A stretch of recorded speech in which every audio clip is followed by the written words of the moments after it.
Oh, we are technically live. Sweet. I guess. Hello. Oh, should we introduce ourselves? I will let. I'm not the DM today, so I'm just happy to take a back seat and chill as a nice little player.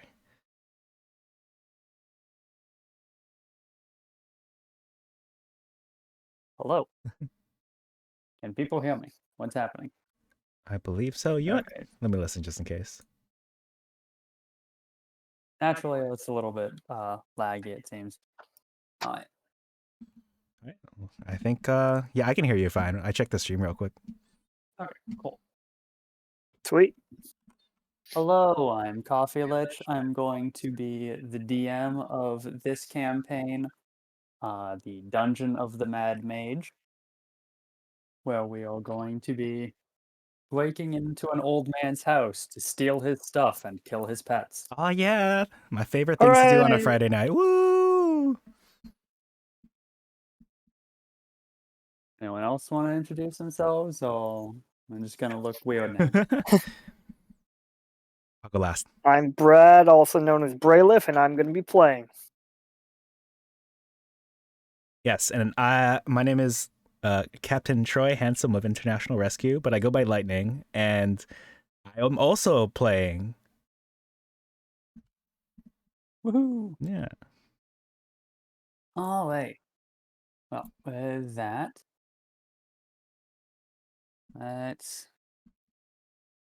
it occurs to me I didn't get a generic song for Waterdeep, Mhm. but it's fine. I'm not going to spend that much time there anyway. Mm. So let's go over the campaign a little bit. Welcome in, So in this Sage. particular campaign, you guys are going to be diving down into the Dungeon of the Mad Mage, a mega dungeon forged by the Mad Mage himself, Halaster Blackcloak. Hmm. Driven,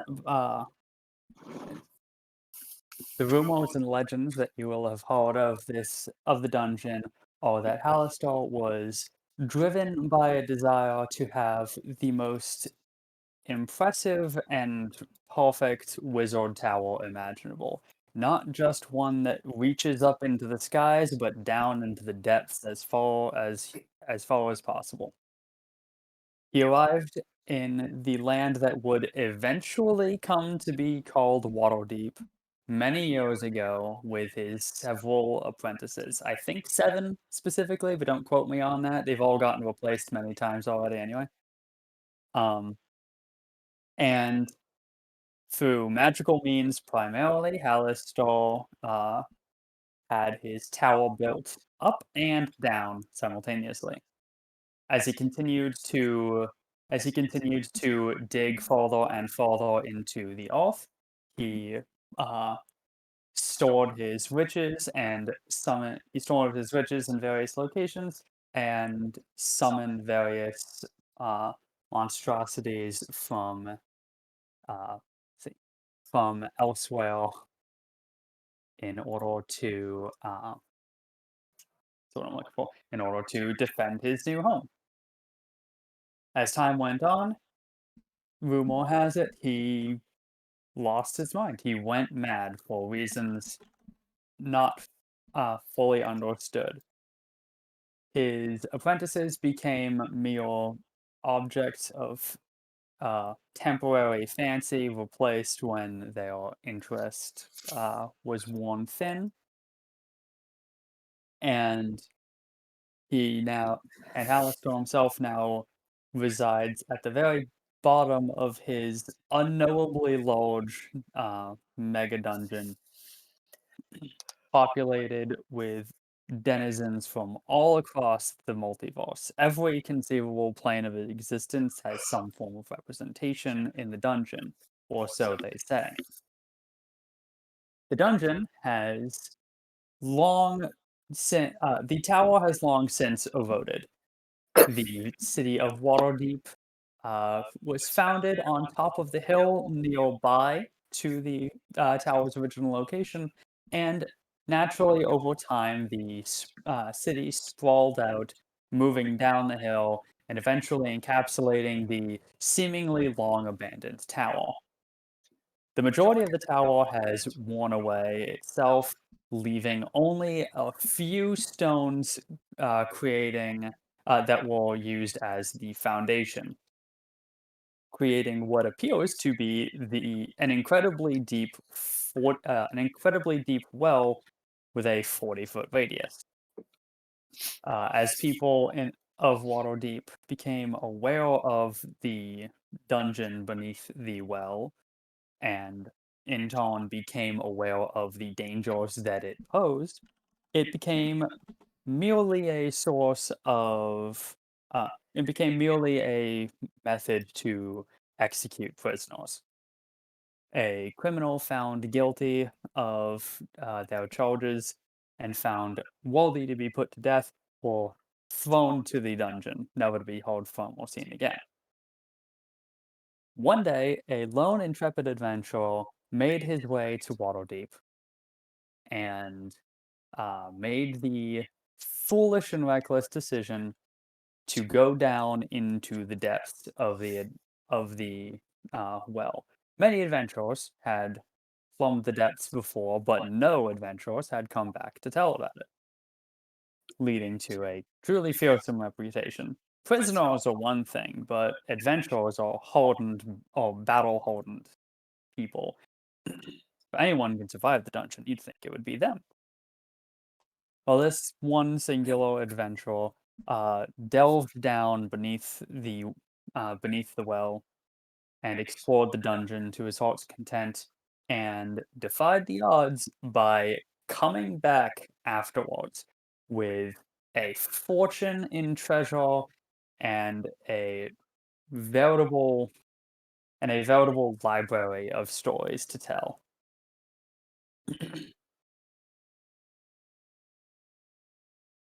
That adventurer took his winnings from within the dungeon and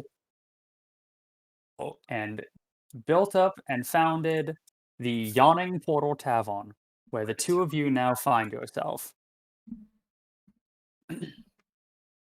The Yawning Portal is now uh, home to many an aspiring adventurer who, and of course, mere tourists and spectators who frequent the tavern to either try their luck in the dungeon, hear the incredible stories of other adventurers, failed and successful, or place bets on the foolish newbies who want to dive down as well.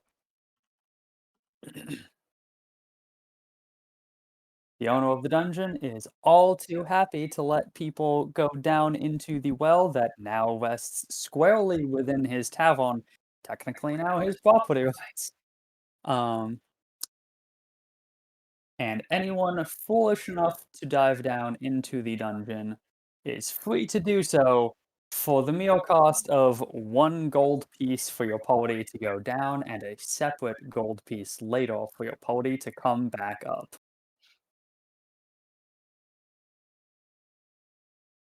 This tavern, the Yawning Portal, is where the two of you now find yourselves.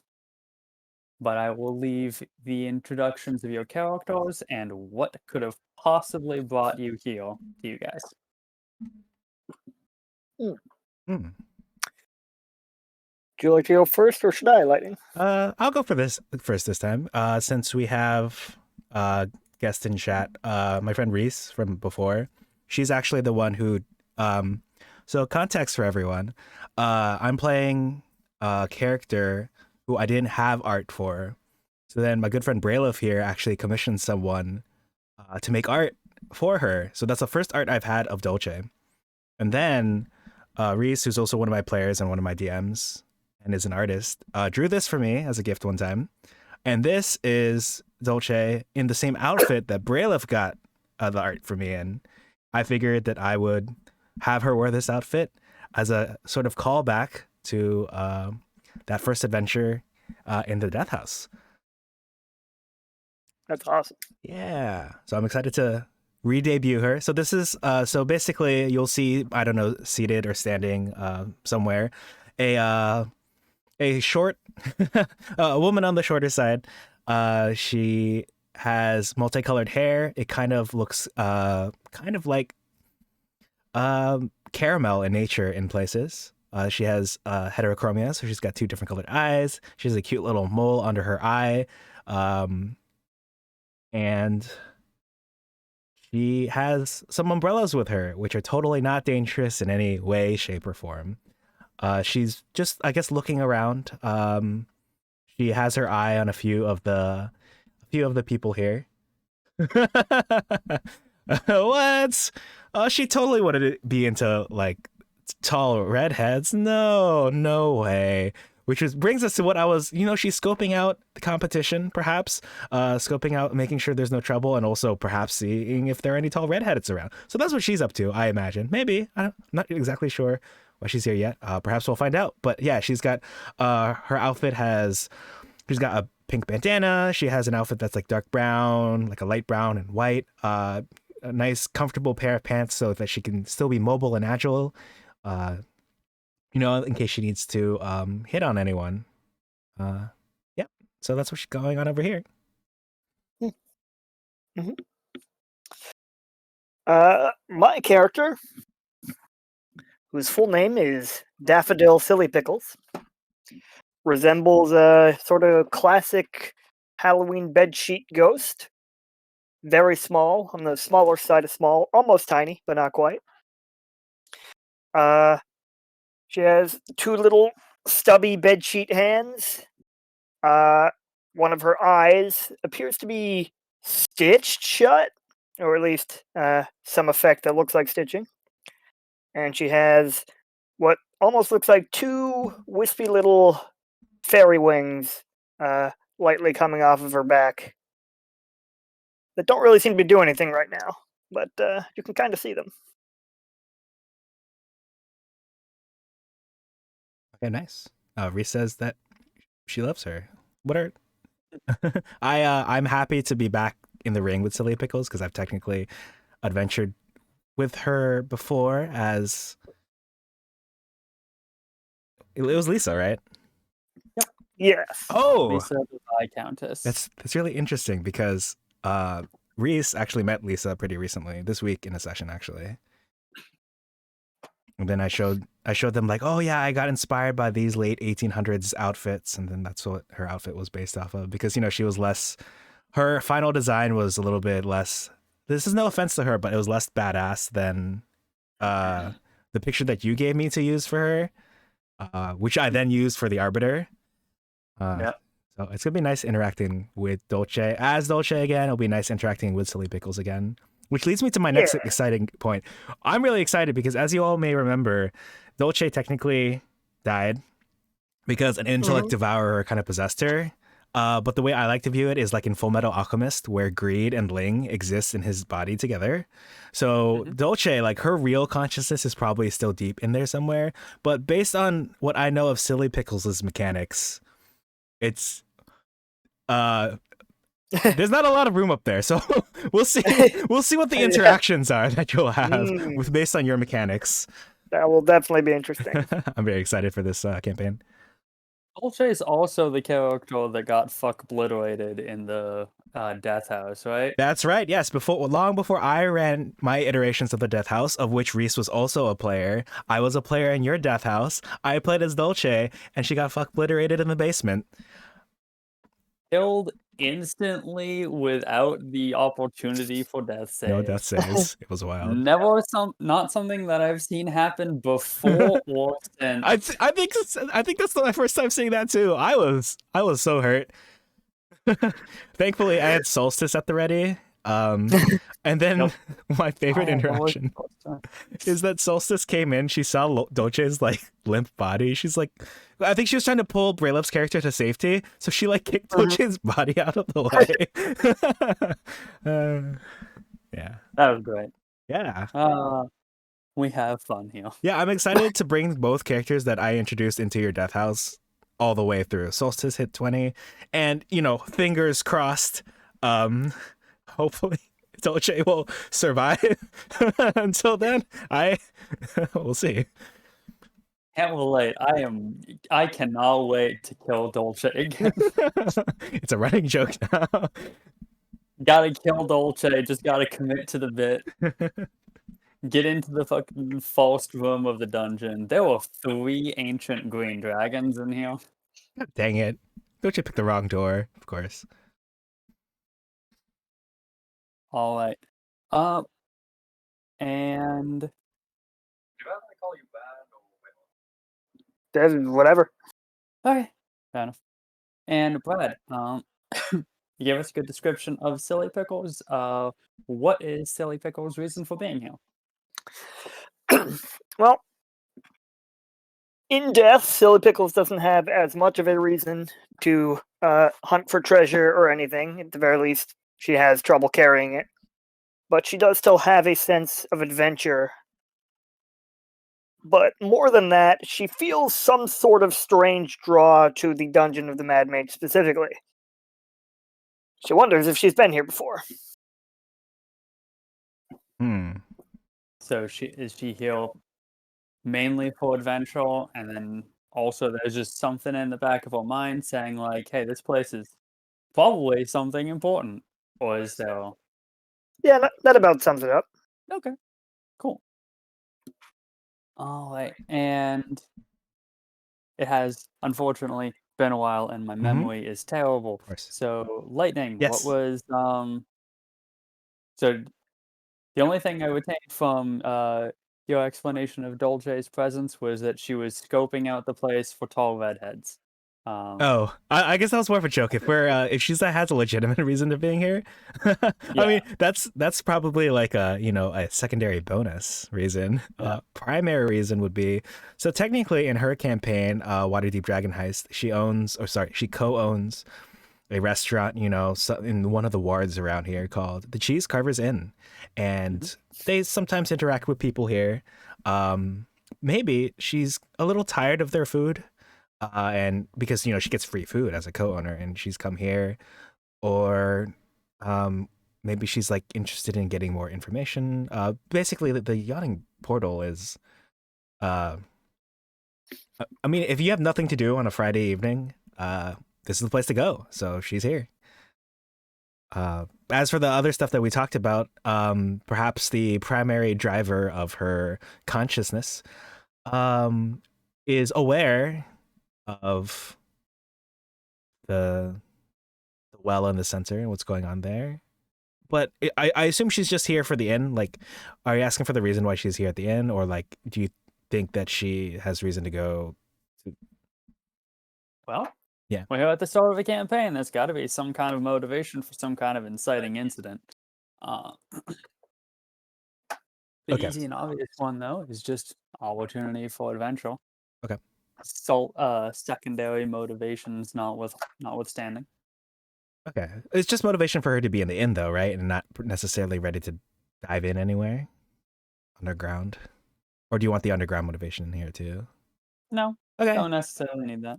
Okay. I'm just looking for, like, hooks to help yes. set up the initial scene. Okay.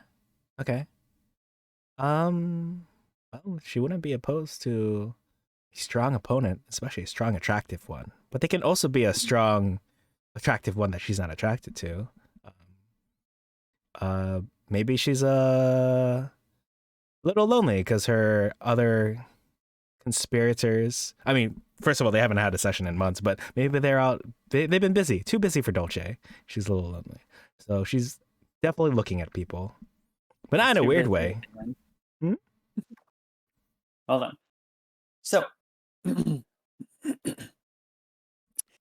guys are both respectively here at the Yawning Portal Inn.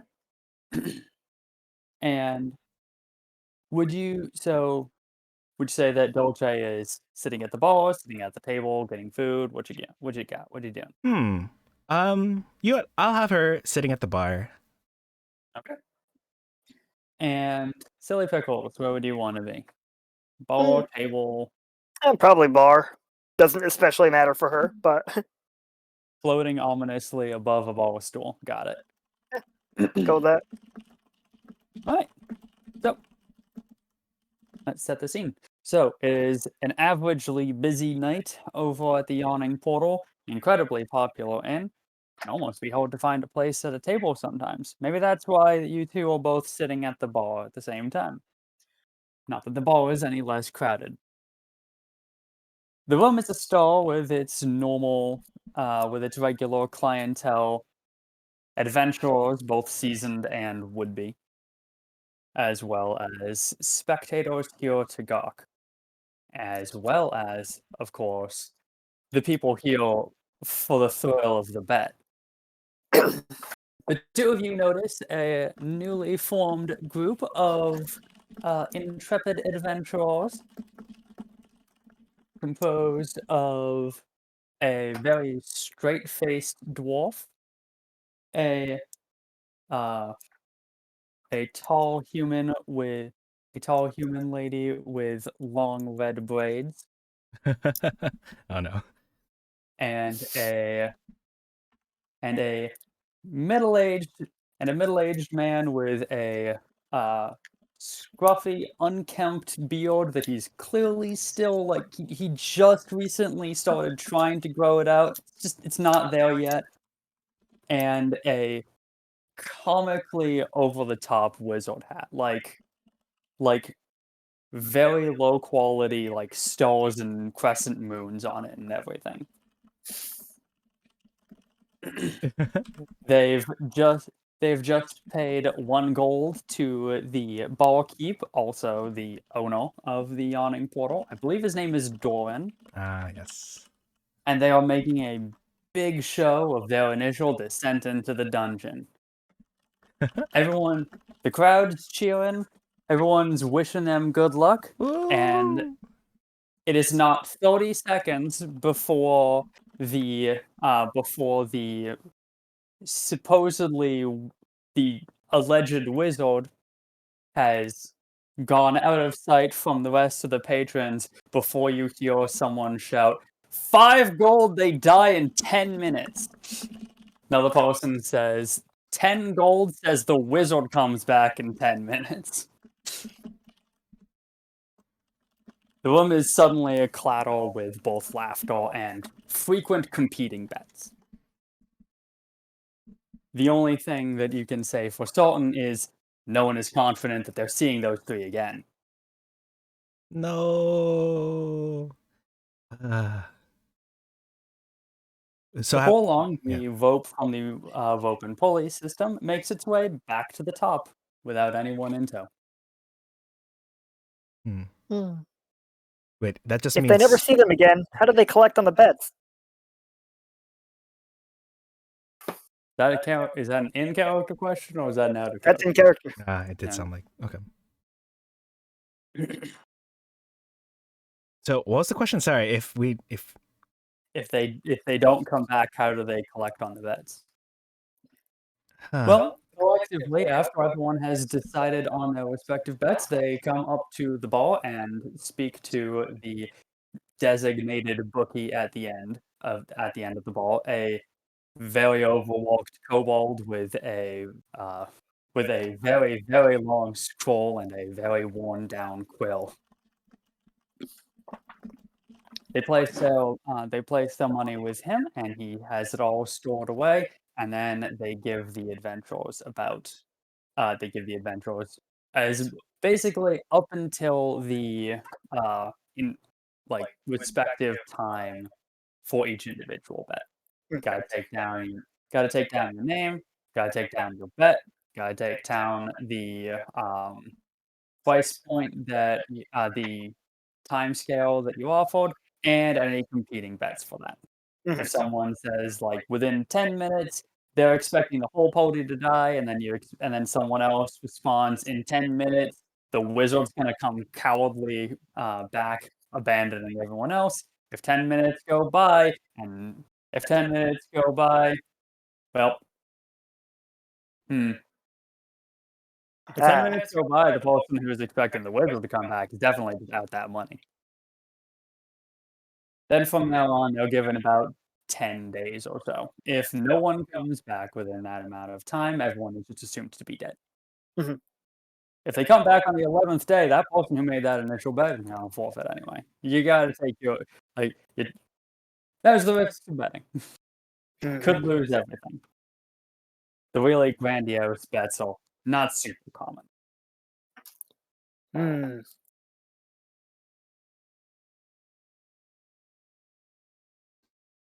Well, as much as I just played a character interested in capitalism last time,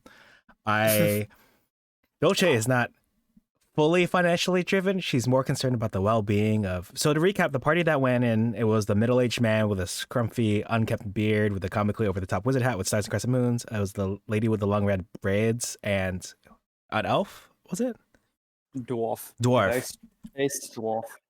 Ah, yes. Well, dwarves in chat, please ignore the fact that I accidentally called the dwarf an elf. A dwarf, got it. Yeah.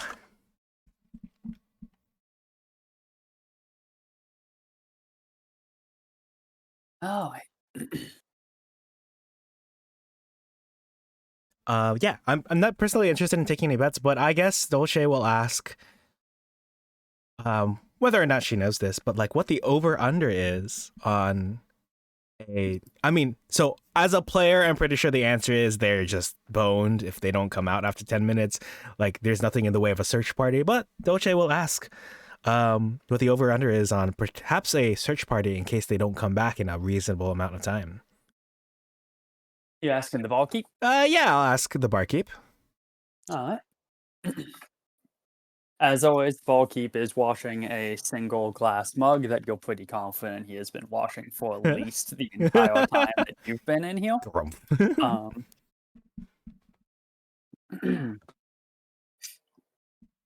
Immediately, so here's a human man in his late 50s. He's got a much more well-kept beard. Short, graying, short black hair that is clearly graying with age. And he holds a stoic expression.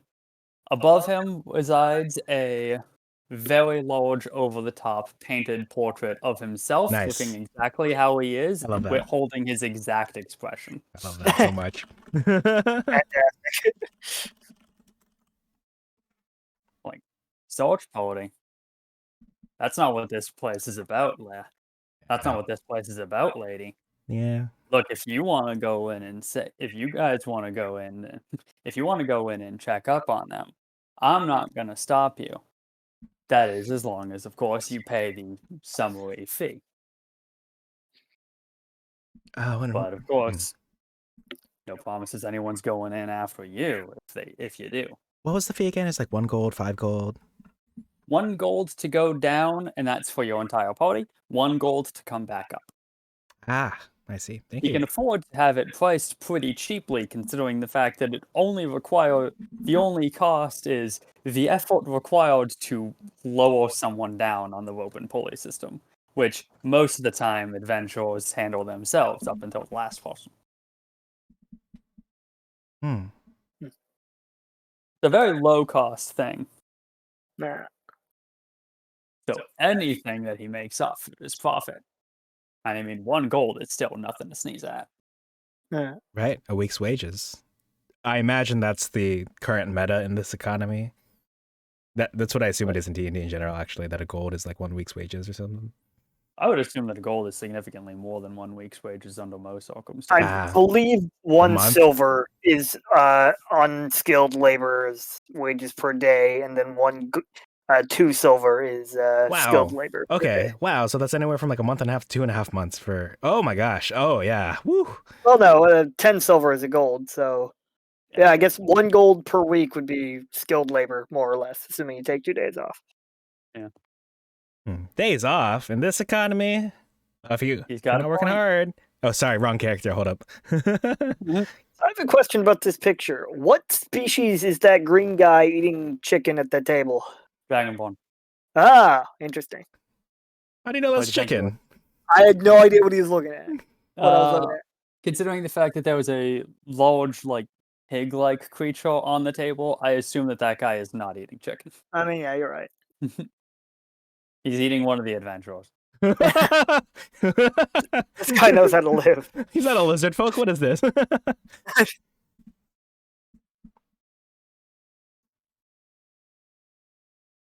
Yeah, I think that's a goblin and a hobgoblin. I like that one lady who's like looking back at the camera. Yeah, breaking the fourth wall. Wait, what is she holding behind her? Is that like a mask or something, or someone's head? Looks like a. I think it's something. I think it's like a bag or something that she stole from the Oh, person I do next see to a her. bag. Oh, next Like, to. Oh, she's yeah. holding a finger up while looking at the camera as Oh. though to say to not snitch on her for stealing Oh, someone else's. yeah. Oh, that's very meta. What in the world? Okay, so this is just an adventuring party, and that person's just the asshole rogue stealing from the other players. Got it. Yep. Is that a wolf Classic guy DD. at the well? Yeah. Cool.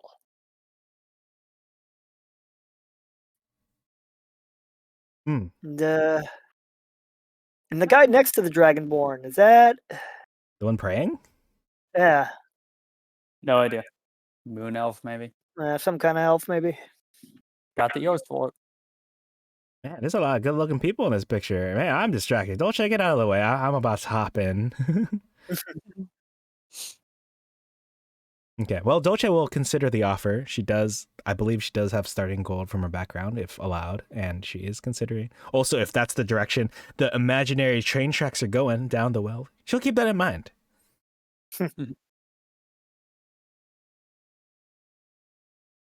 Silly Pickles has already decided that she's going down the well. She just is waiting for the right moment. Oh, okay. Well, then perhaps, unless there are protests from God, I will fish into my wallet with the intention of procuring some money to go down. Nice. Anything from Silly Pickles? Any commentary on the scene that just played out?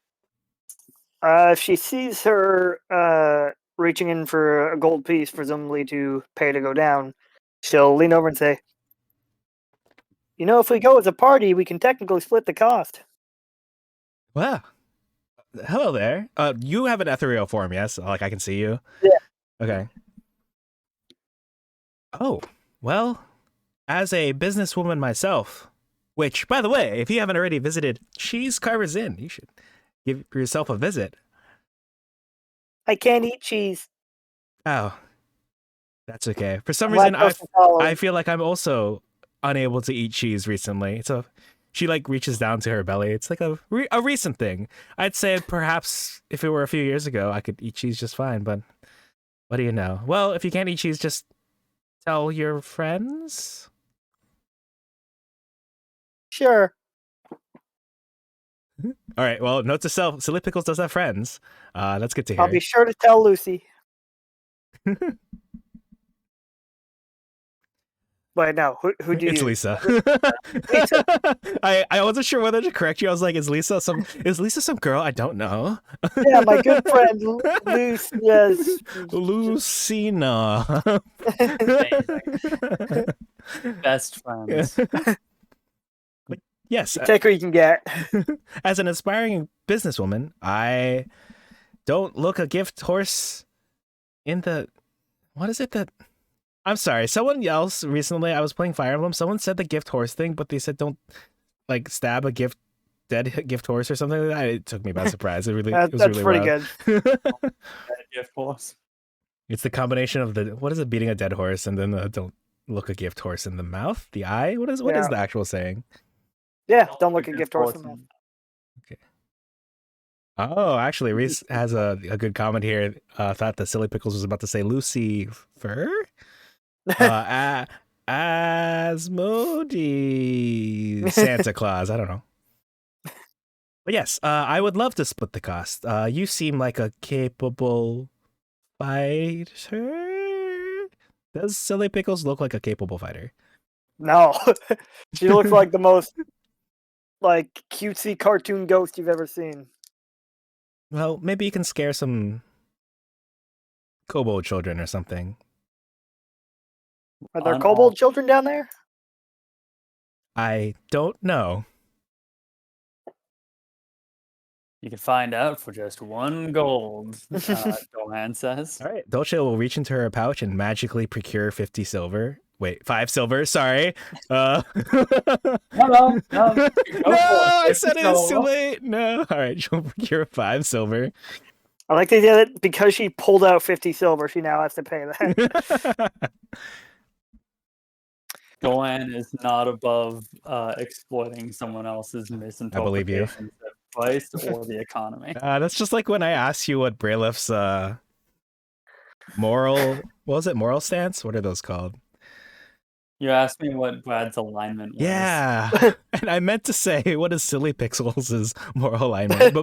Or I should have said Brailiff's character's moral alignment, but by saying Brailiff's moral alignment specifically, I got the answer that I wasn't expecting. I, like most people, am probably true neutral, but Yeah, that's pretty much the example. That's pretty much the response I gave. Silly Pickles is probably chaotic neutral. Good to know. Silly Pickles. Well, suddenly something will float up to be bar level. It is a wooden box more like a wooden block, about 1 to 2 feet on a side, and on each side is painted a different face. Hold on, I have a token. That show up? Hold on. Yeah, there it is. On each side is painted a different face. And on one of these faces, she will pop it open to reveal the inside is hollow. And she will remove from inside of the block her share of the entry fee. How are you doing that? Actually, how is Silly Pickles doing that? I assume, can Silly Pickles interact with ghostly powers? Hmm. She knows Mage Hand. Oh, okay. Dolce is just gonna, write that down in the book of things not to inquire too much or think too much about. For those watching who are wondering, I'm using Matthew Mercer's Lingering Soul custom class. Oh. And I'm playing as a poltergeist, so she does have some ability to interact with the physical world.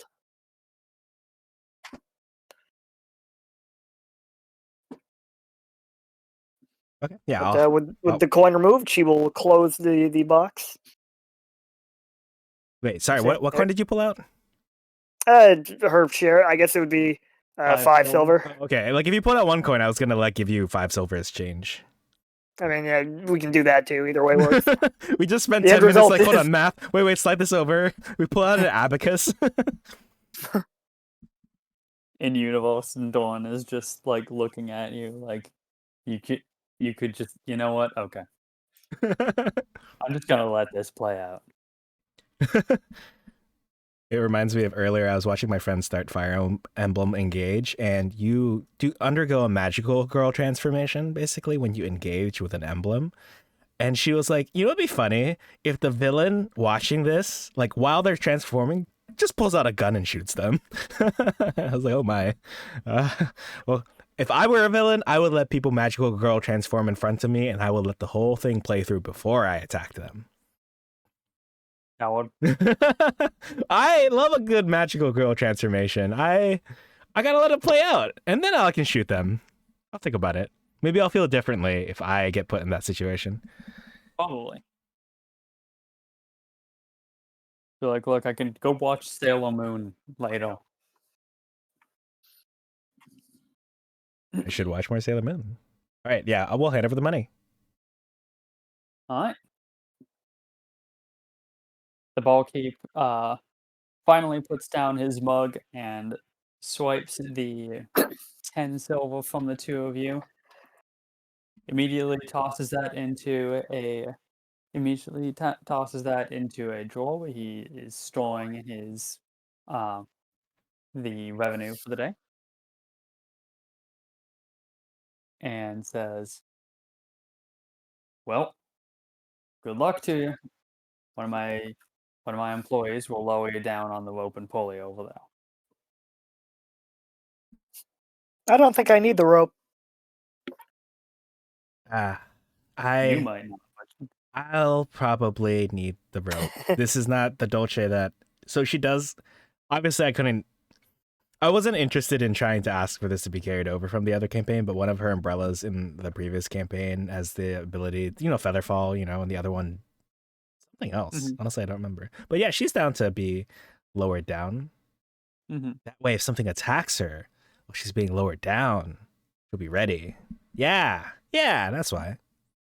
All right.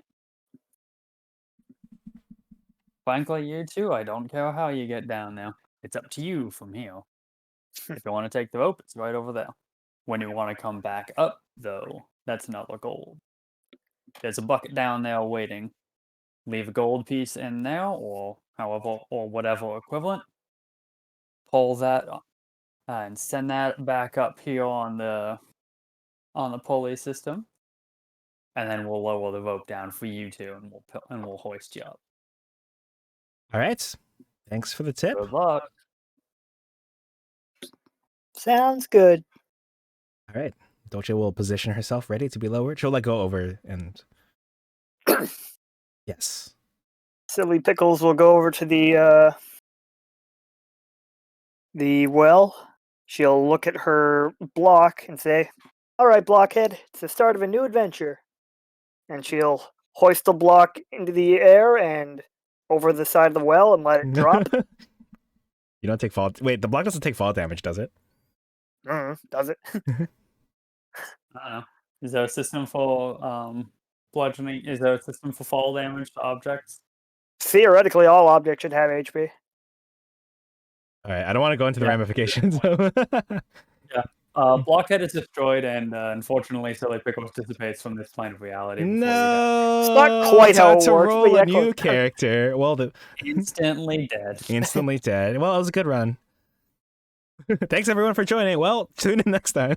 Someone cuts the rope while Dolce is on her way down. She No! also dies. All damage. I mean, this is way earlier than I was expecting it to happen an hour and a half from now. Okay, now that we've got the shit characters out of the way, let's get your real.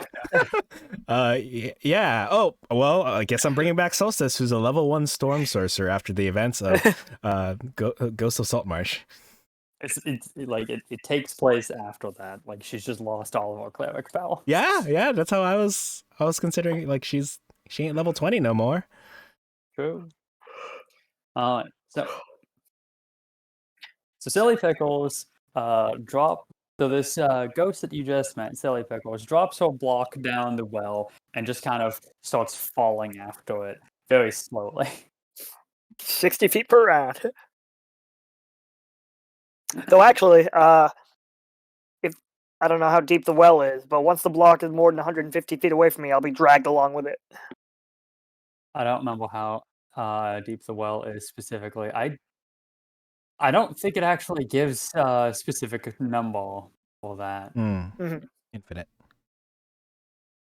Actually, what I thought you were gonna say is that Silly Pickle starts moving towards the well, and then the block starts dragging along the ground, making like a horrific, like a sound as it goes along, until she has to cover her ears. Turns out it is at 140 feet deep. So yeah, I will float down at my own speed. at the over the course of 3 rounds. Yep. Whee!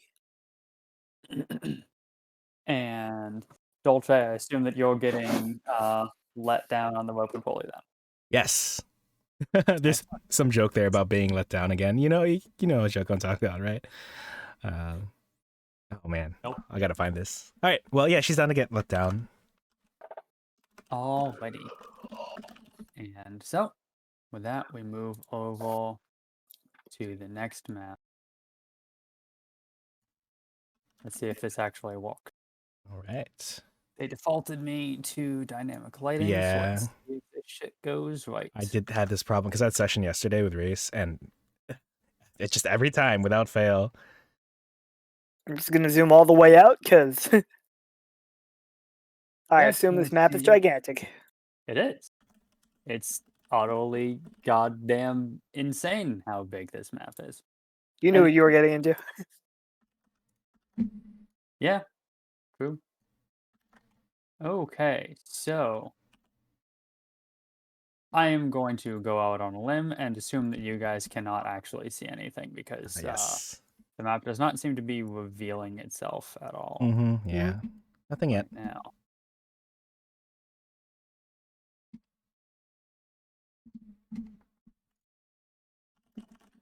Oh, how fun. Prominent darkness.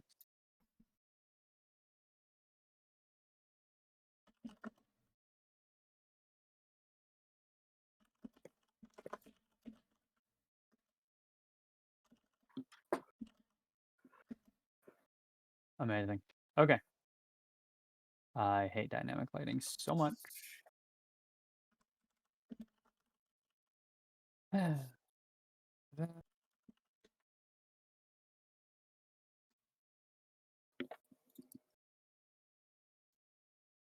Oh.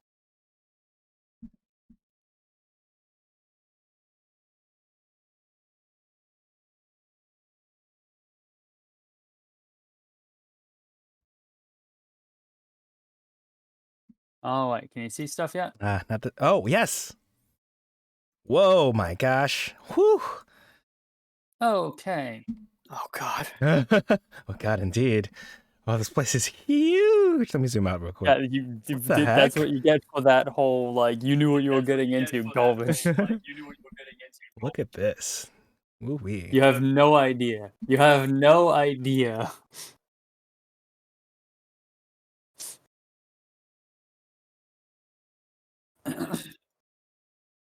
I apologize again in advance. This particular adventure is going to go a little bit slowly. The dungeon levels are themselves the entire game, which basically translates to every individual floor is ungodly dense, and I refuse to read every single of them in advance. I will go insane. um, which means that each individual room I might need to just like pause temporarily to read up to get the basic gist of what we're looking at. Okay. So they also just kind of don't give me much in the way of flavor text for most of these rooms, so I just kind of have to read the whole thing and come up with my own crap. Well, I appreciate that. The kind of thing I hope to try to work on whenever I read descriptions or like when I describe attacks, like afterwards, I'm like, oh man, I should have told them about how like. I feel like this is the kind of thing watching D&D content might help me be better at. You know, me who refuses to watch a lot of it, but oh well. Yep. All right. So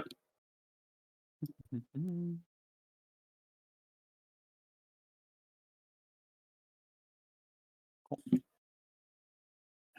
The good thing is that they do like have things segmented out for like the individual key features. So at the bottom of so you find yourselves at the bottom of the well. The floor that you stand on is covered in a fine layer of sand. The walls are adorned with dented, rusty shields, as well as a good amount of graffiti. Several of it in multiple different levels, and the occasional scrawling in common. All the ones that you can read basically go along the gist of, "Oh god, what have I done?" or "We'll never make it out of here," or "I lost my money on my way back," things like that. Damn. The last words of the doomed and desperate. Wow, they died right at the entrance. And yet you don't see any bodies. Out of this room, there was only one visible exit, a single hallway moving south.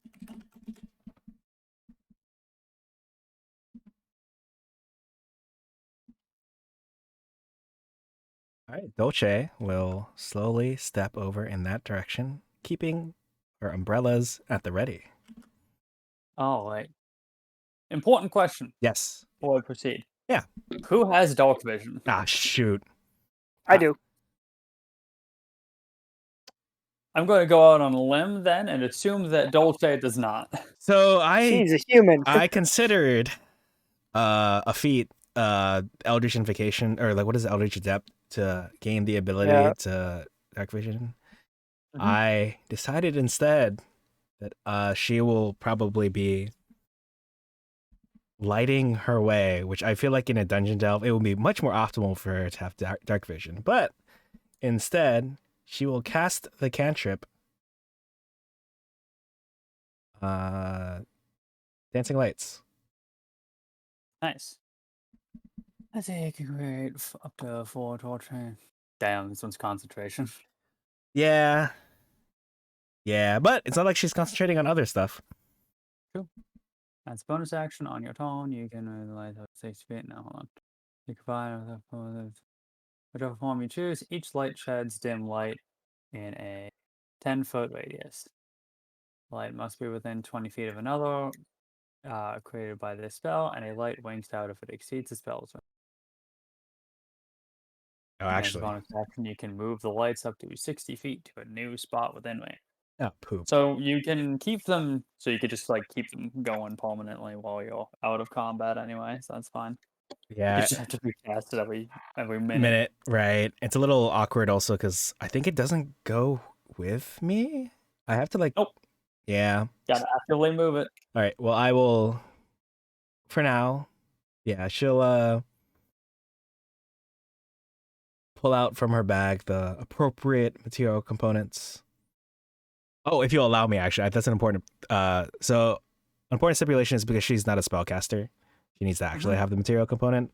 It's not consumed by the spell, so I figured she could have one of these things on her at all times, so she can cast it. You could also have a component pouch. Oh, Yeah, that's what a component pouch does. That's all it does. It solves as the equivalent to having every component ever that does not have a financial cost associated with it. Basically an arcane focus. Yep. Okay. Well, then I guess she'll have a component pouch on her. Granted, they're like 15 gold or something. Oh heavens! I actually You're was level 5 though, so Yeah, fair. you could probably. looks like probably 25. Yeah, 25 gold, Pam. Okay. Well, perhaps we can speak on technicalities down the line, but for now, she will cause some 4 lights to appear within range. They'll just be glowing orbs. She will, keep them around her just so that I don't have to be like, all right, I'm here, but I will like to position them like over. Oh my gosh, that is not. That's not the ruler. Oops. Deleting that. Yeah, I don't want to be like, all right, I'm going to position them here because they are within 60 feet of me or something like that. So I'll just keep them on me to make it like it's like my vision. And we'll see what things that we come across that it would be better if I had dark vision. But until then, yeah, I'll light my way. Alright. This ought to be interesting. Yeah. Perhaps down the line I'll revisit it, but until then I felt like, so part of my reasoning for this is because I wanted to have magic initiate and the ability to at least just cast disguise self once as my magic initiate spell. I wanted to have minor illusion because that's like, in character, and I was like, well, I want to be able to see, so I'll dancing lights because I don't think I have access to light based on. Oh, interesting. Well, actually I think I might have, but to me it felt, it might have been all the Fire Emblem I'm playing, because when they delve into dungeons in one of the 3DS games, they like light the dungeon up like on themselves. But I'm like, I thought it was more fitting for Dolce to have dancing lights than it would be for her to light something on her person. Oh, it would be cool if she could light. Oh, she should light up the umbrellas. Let me look at the light spell.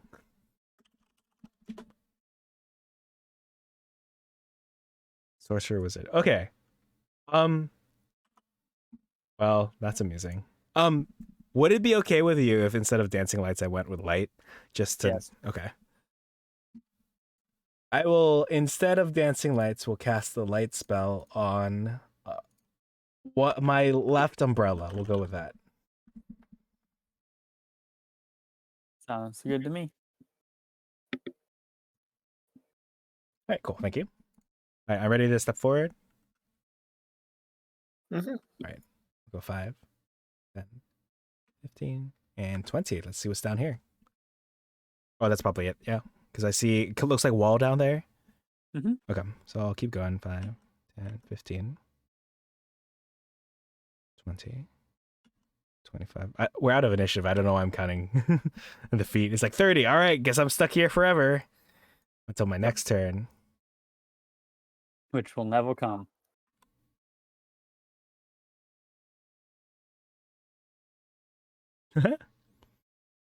Yeah, it's one of the Reese saying it's like one of those light umbrellas they use for photography. You know, when you're setting up photos, professional photos, and you have Yep.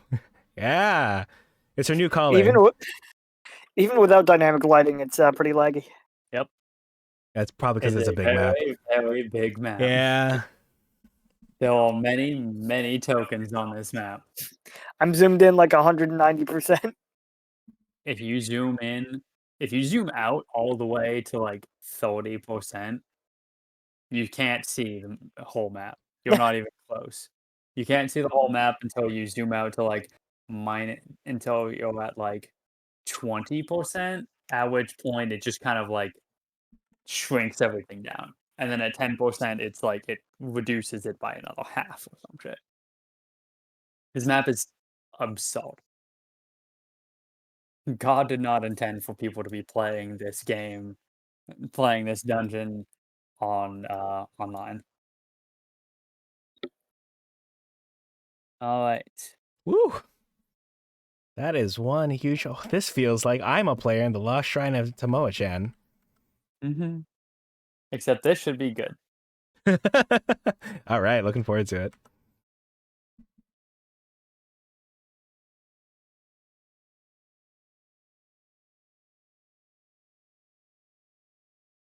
Oh, is this a dead end or is there? This is not a dead end, but there's stuff in this room that I want to Oh, go okay. over. Well, let me back up then, maybe. Every 10-foot section of wall in this large room has a 9-foot high, 4-foot wide, 3-inch deep door-shaped recess containing a bas relief carving of a demon. Each relief Oh, boy. depicts a different kind of demon. Also, on the floor of the room, you find a skeleton strewn about. Its arms pointing towards one of the bas reliefs on the south wall. But around here. Okay, got it right over here. That's not ominous at all. Never. Well, It's okay. I can make it less scary. Oh, how would you go about doing that? Silly Pickles will possess the skeleton Christ. because, as I understand it, it is technically a corpse. Oh boy. Okay, remind me, how does corpse possession work then? Let's see. They automatically fail to save, and it lasts for 1 minute, Mm-hmm. and it only has 1 health. Uh-huh. But the skeleton will stand up and will dance around a bit before eventually clattering back to bones that scatter about the floor. All right, Dolce assumes like a position ready to like fight, but then like while you're dancing, she doesn't do anything, and then when you drop the skeleton back down, she like puts her arms down in a less aggressive position. See? I think that was a different kind of scary. To each their own. This is very unlikely. Does Dolce happen to recognize any of these demons? I doubt she has interact. The closest she's got to and potentially interacting with a demon, I feel like the most demonic place she's ever entered is probably the Death House. So I doubt, but I figured I'd ask. Hmm. All right.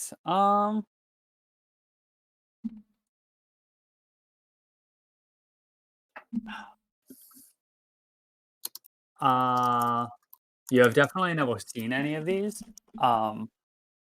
There was one at the very least that looks like a pretty stock depiction of a demon that you would expect. Uh, large, uh, large, big. Actually, give me a second before I start putting my foot in my mouth. Yeah, one of the demons has Shutterstock, like in front of it. A very large bipedal demon with two large wings folded around it.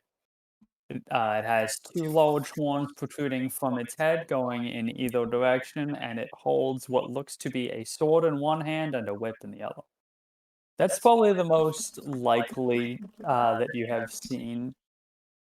Oh, it's my friend Lucifer. Dolce looks at the camera. Well, you did say you had friends. Is that the one that it's pointing at, or is that a different one? I apologize. Nope. It is a different one. Okay, it's just the one that I Let recognize. me- Mm. I've definitely spelled this thing wrong. The skeleton was pointing towards a statue of or bas relief, whatever the hell that is, of a uh, rotund demon with a face similar, kind of halfway between an orc and a boar. It has, the carving also depicts two very small wings on its back. Is this one of your friends too? Oh, actually, I'm sorry. What is your name? You can call me Silly Pickles. Well, you can call me Dolce. Dolce. So, is this one of your friends, Silly Pickles? No, I don't know any of these people. I was joking about Lucifer. I need to lower Dolce's wisdom. All right. Well, she will walk over to the Chekhov's gun over here in the statue, and she'll Excellent. give it a look. I don't like it when the DM says excellent. Does anyone else like it when the DM says excellent? Oh no. I'm leaving. I can actually not jokingly move through the walls. All right, these are special Don't walls. look at me like that. These are special You walls. can actually not jokingly move through the walls once. Yeah. All right, Please say your goodbyes to Silly Pickles. I kind of want to save that for important. I don't know exactly what mechanic you're talking about, but whatever it is. No, Quinn is referring to the mechanic where if I abuse my incorporealness, they will kill me. I Whether see. that means in real life, because he is about 10 feet away from me, or in the game, I will let the audience decide. Or determine for themselves while I know the true answer. Right, hold still. Okay. Okay. Give me one moment. Okay.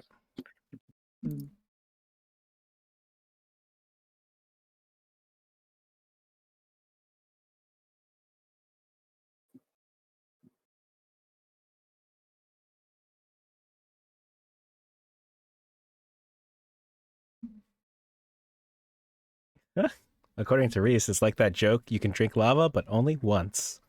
Yep. Oh.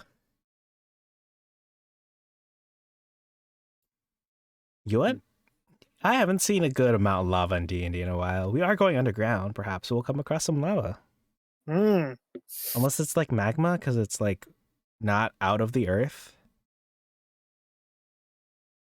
Because, it's like magma in the volcano, it's lava outside the volcano. That's what I learned growing up. I could be wrong.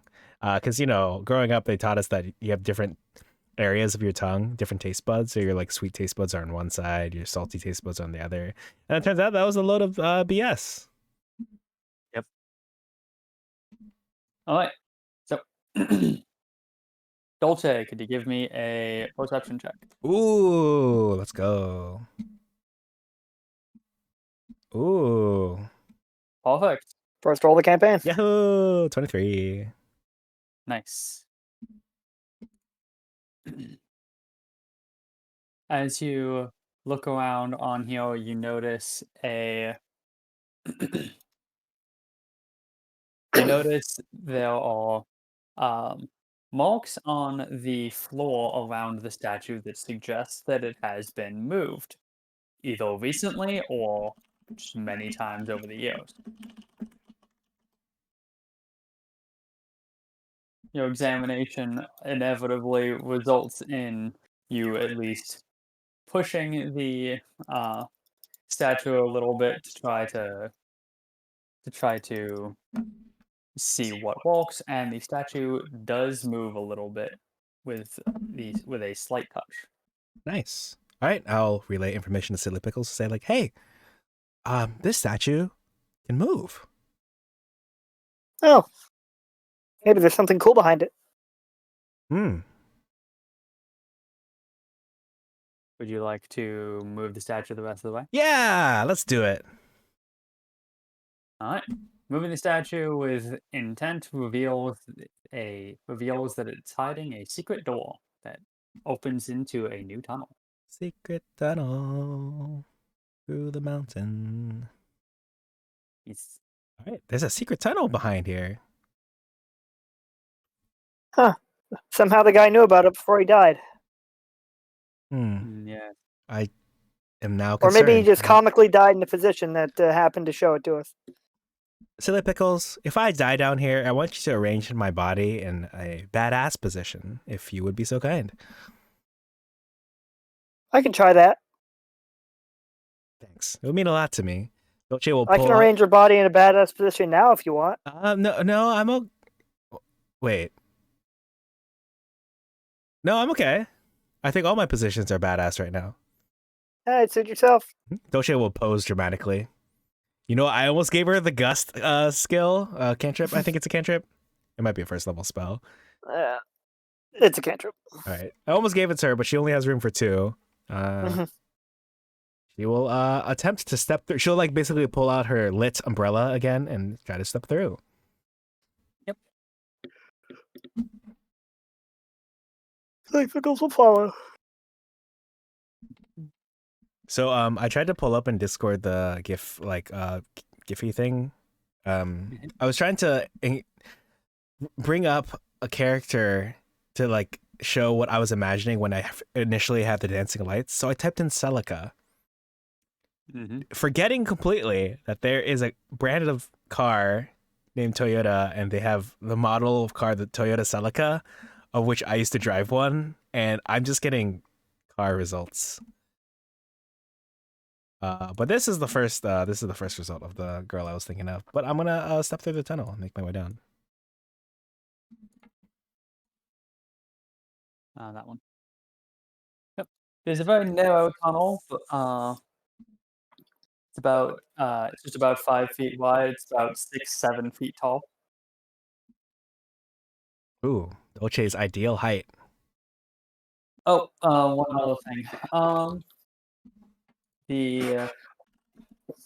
The heights listed for every room in this game are that the room is at least as tall as it is wide. Which, in the case of non-square rooms, until it becomes otherwise detrimental, I am going to assume the shorter of the 2 dimensions. Sure. So, like the room that you just came out of would be 20 feet tall. Because from north to south, it is a distance of 20 feet. Okay, works for me. There will, of course, be some rooms where that rule is thrown out the window. The game already has that in place.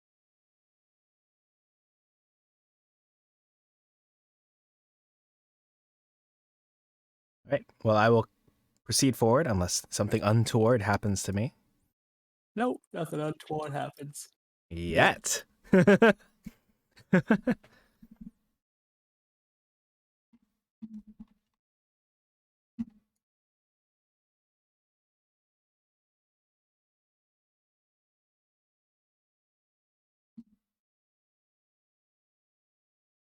Tunnel Ooh. ends and an opening into a new room. Water is there is some stagnant water in the next room over that is spilling out slightly into the beginning of this tunnel.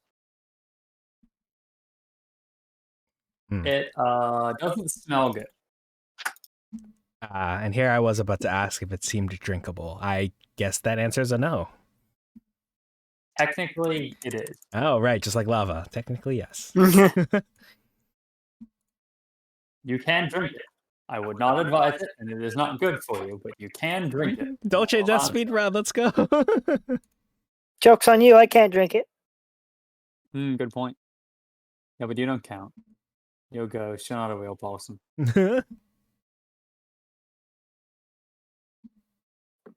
Man, I wish I had water walk.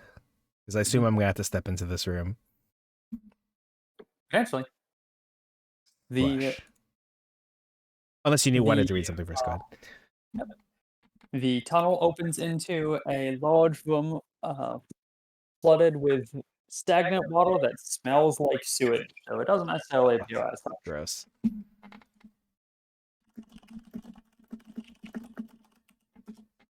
There we go. There is a faint purple glow coming from the room that you could see from within the tunnel. Stepping into the room reveals that the faint purple glow is coming from a life-sized statue of a Sahagin, one of the aquatic fish people that you fought in the last campaign. Statue emits a dim purple radiance. Its head is completely turned around, and one of its arms has broken off and is nowhere to be seen. Well, the head being completely turned around is unsettling. Maybe we could turn it back. Yeah, can you do your little ghost possession? Am I allowed to say that? It's not offensive, is it? Oh yeah, I can. I mean, I can't possess objects, but I can try and move it. And depending on how heavy it is, Silly Pickles will attempt to rotate the head back around. I will move closer. Oh, are you doing it with Mage Hand? Yeah. Okay. Assuming that doesn't work, I'm probably gonna move closer toward it and attempt it myself. But until then, have at it. Yeah. It is a statue head. It's probably pretty heavy. Yeah, give me one moment. Yeah.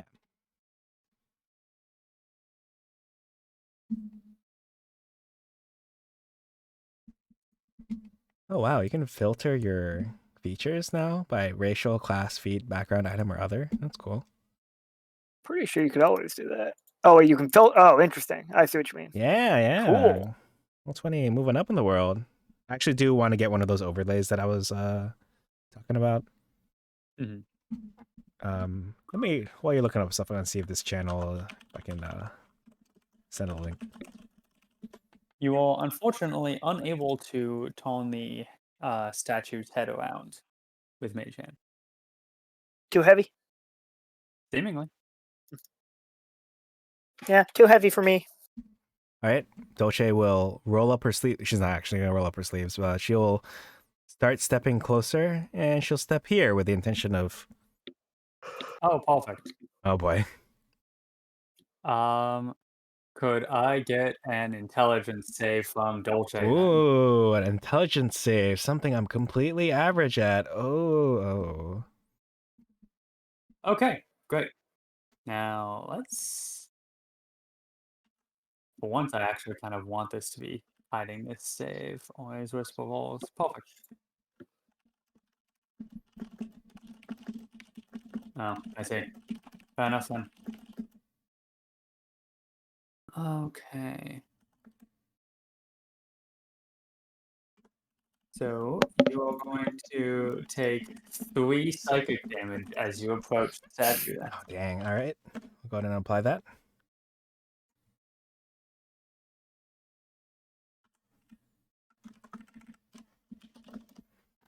Does it feel like if I stay right here, it will continue to hurt me?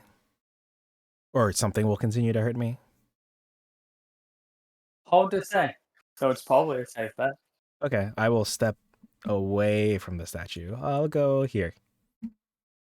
As you move away from the statue, you can just barely see seemingly some of the water move in the form of a current on the other side, right around the statue, which it's a little odd to see a current in stagnant water, though. Hmm. Okay. Does it seem like it's moving towards me, or is it just like circling the statue? It doesn't seem to be doing either. It just seems to be moving around in that area, not necessarily circling the statue. Okay. Silly pickles. There's some movement under the water.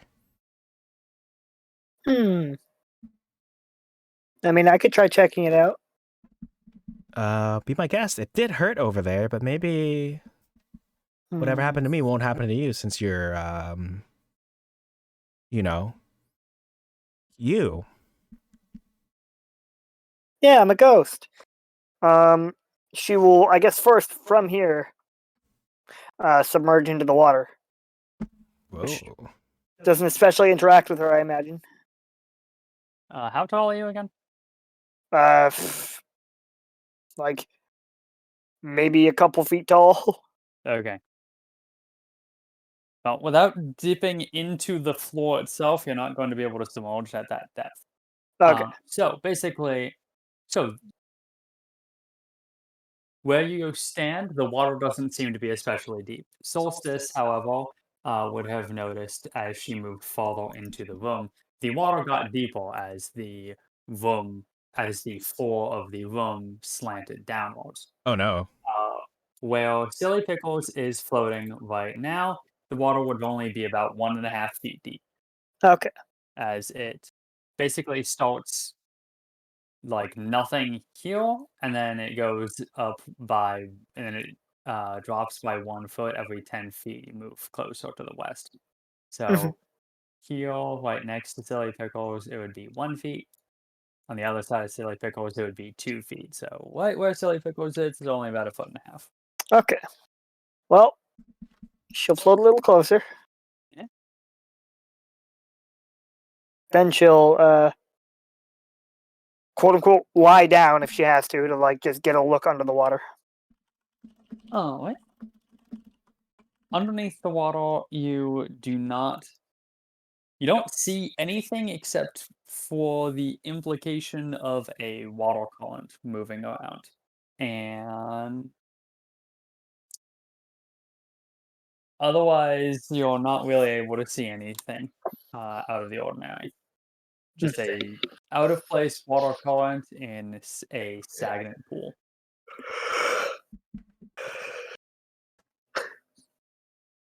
that you fortunately cannot smell. She'll come out of the water and say, and we'll, I guess, just relay that information. Do you think you could poke the current? See what's... Oh, wait, you're there and you haven't been hurt, right? Right. Okay. You what? Just in case. Wait, you said it was sloping. If I try to travel like maybe 20 feet to my west, is it going to keep sloping? Does it feel like it might? Yep. Okay. It doesn't fully peter out until you get like towards the end here. I'm just assuming that it's petering out at all. Okay, because I was gonna like check down here, but I guess I'll maintain my focus on this statue. I would like to... Is the statue short enough? I am on the shorter side. Am I able to, if I get up back to the statue, invoking the save probably. But do you think I would be able to reach the head of the statue? I'm interested in turning the head around. Oh, absolutely. So like I said, it's a life-size statue of a Right, Sahuagin. right. It is mostly submerged. It is, I believe, just its. Let me double check Okay. how exactly though. And, yeah.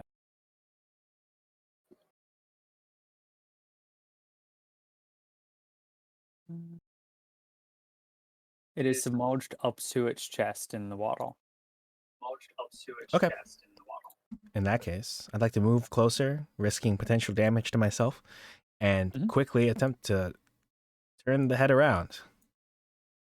Cool. Could I get that save again? That doesn't look good. It is not. You take 11 psychic damage. 11 heavens. Ooh. Hey, you should stop doing that. Wait, I'm almost done. And she'll snap the head around, kind of like she's snapping a victim's head. Yeah. I mean, no, Dolce would not do that. Her alignment is totally on the good side. Yeah, it's not. All right, one sec.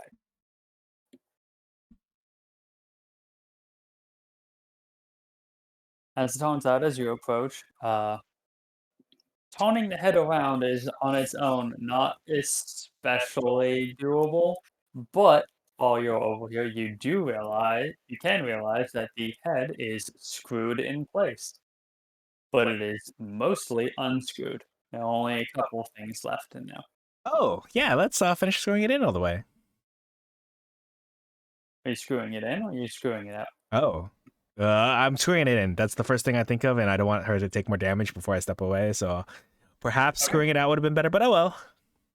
Okay, great. So you screw the head in place. It does not change, Dang it. Alright. and a water current moves towards you. All right, I'm going to try to step back just because I don't want to take the damage again.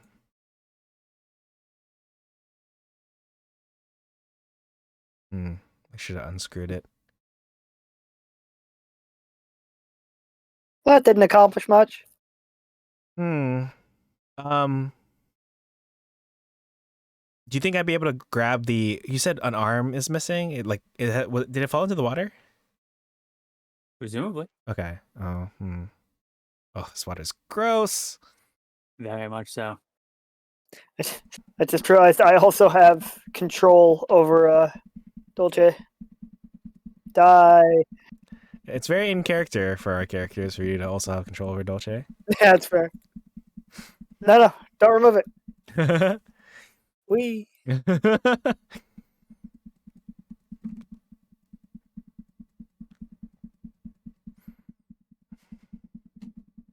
Oh.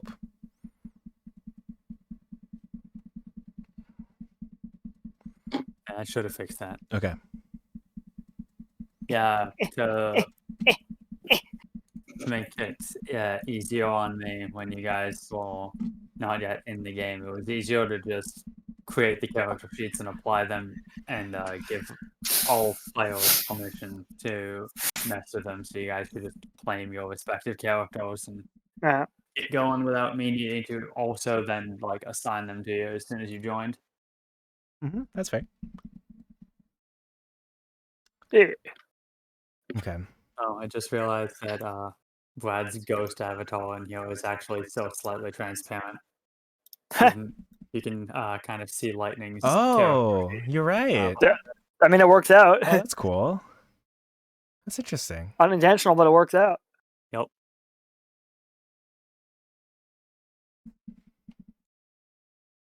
All right. Okay. I'm running low on ideas here. I'm not quite sure what to do. I don't want to take unnecessary damage again. Yeah, I mean, I guess we could try unscrewing it, but that would require you to hurt yourself again. Yeah. Only there were some way to steal myself and not take as much damage when I'm stepping in there. Yeah, if only. Yeah, if only. Anyway, Dolce will step in and try to unscrew it. All right, give me that save. Yep. Dang it! All right. What's the damage? Literally. Another 11. Oh Oh, boy. Uh-huh. Oh wait, I we didn't haven't even get gotten into a another fight yet, and you're almost dead. one. All right. I intend to step away as soon as I finish unscrewing it as much as possible. Absolutely. I'm just gonna say that you can unscrew it all the way if you want. Okay. There is a seemingly very angry water command right next to you. Hmm. I will. Where is it like in relation to me? Is it like north of me? Yep. What direction is it moving? Right now, it just seems to be essentially like angrily brushing up against her. Well, I will actually step away and use second wind. Nice.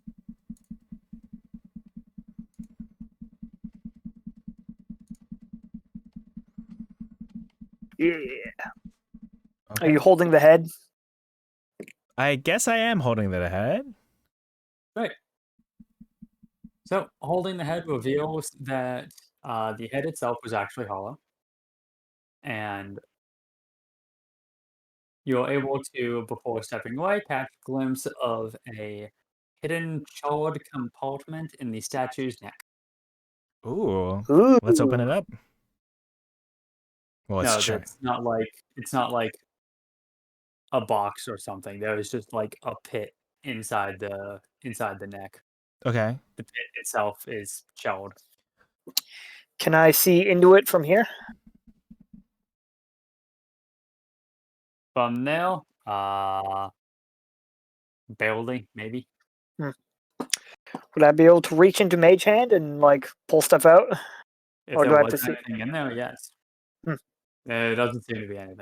Ah, okay. Maybe some old bone, maybe some old wax, smeared along the ground, Hmm. smeared around the bottom of it, rather. Yeah, I don't think there's anything in there. Wax. Charred. Interesting. Well. Some kind of sacrificial altar. I noticed something in the current over there. Would I be able to ask you to perhaps grab it? Sure, if there's something in the current, I'll try and grab it. There does not appear to be anything in the current. Nothing you can see, anyway. Is it still moving towards Dolce? No, it just seems to be hovering. At this point, it seems to be hovering largely just around the statue.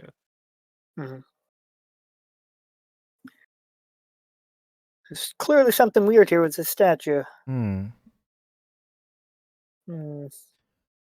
Perhaps. Do you think something will happen if we lit a torch and tried to stick it in somewhere in this head, in the body? If you have a torch, I could try it. I do have a torch, I believe, as part of my Explorers or Dungeoneers kit. One of those starting things you get. Yep, you would add 10 torches then. All right. Dolce will holster her umbrellas, keep the head at her side, maybe, so she doesn't have to like lower it into the gross water and then pull it back out. And she will hand over a torch, or hold up a torch, I guess. Oh, I forgot about a detail about the head. In addition to being hollow, the eyes and the mouth are carved out as well. Dolce, unable to resist the urge that I, as a player, have as controlling her, will poke both eyes with my fingers. You lose both eyes in the blade trap. No. Well, it was presumably at least some level of satisfying for Dolce to do this. Okay. But unfortunately, nothing else comes of it. All right. And Silly Pickles is lighting the torch. Wait, how are you lighting the torch? Because it sounded like you had a I non-conventional. Oh. I mean, I might be able to with Mage Hand if I had a tinderbox, which I don't. Can I do have You probably do. Yeah, I will. Wait, actually, does this head look like I could put it on and look through the eyes? I mean, No, it is not big enough for that. Okay.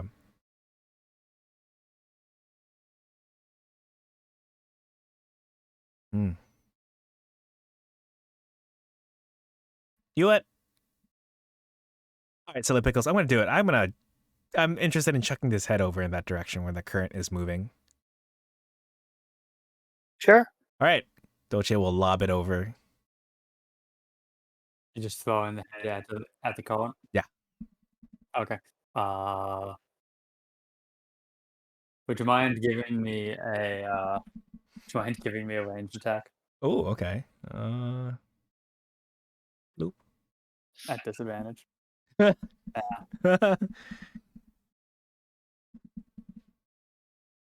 The head falls into the water, creating a large splash. Um,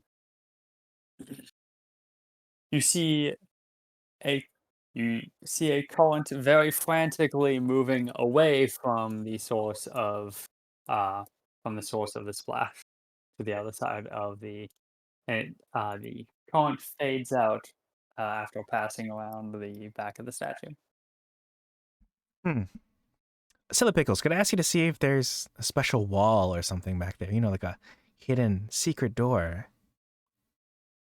Sure, I guess I'll look. Can I look from here? Sure. Give me a perception check, I guess.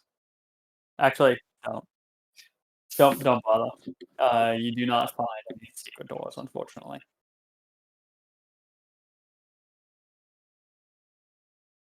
Yeah, I have no idea what we're supposed to do here. That skeleton led us down a bad path. It almost raises the question of, is there anything you're supposed to do here? Does raise that question. Well, we got a head. Yeah, but then you lost Then it. I threw it Oh away. yeah, that's right. Oh, wait a minute. What if I take? Actually, do you think the head is? Would Dolce remember if there were any headless statues in the demon room? There were not. Okay. It might be worth taking with us, though. Hmm.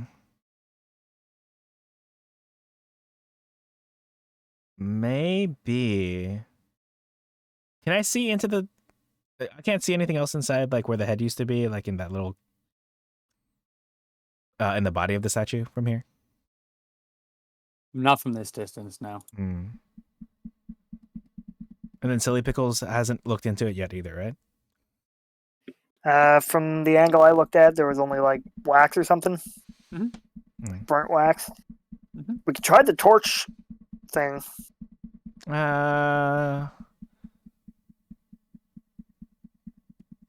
Yeah, right. So I've got the torch out. I don't have the head anymore, so I also pull out a tinderbox and I will, if needed, have assistance from Silly Pickles to light the torch, and then I'll thrust it into this body. Oh, yeah. Well, that all goes off without a hitch, and nothing happens immediately after jamming the torch in. But as you are pulling it away, you can notice a faint glow coming from within the neck, and a very thin, wispy trail of smoke as well. Hmm.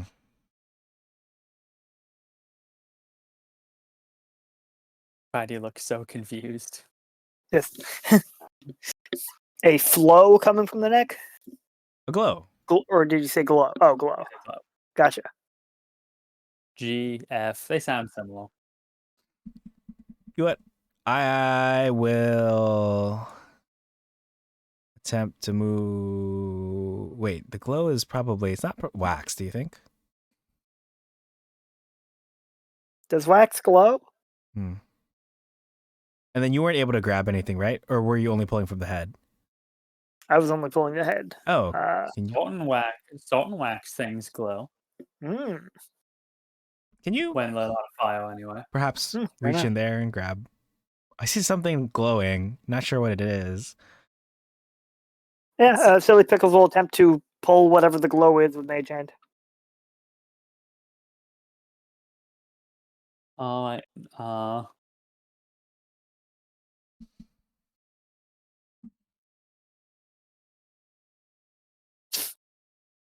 When he's doing math in the air.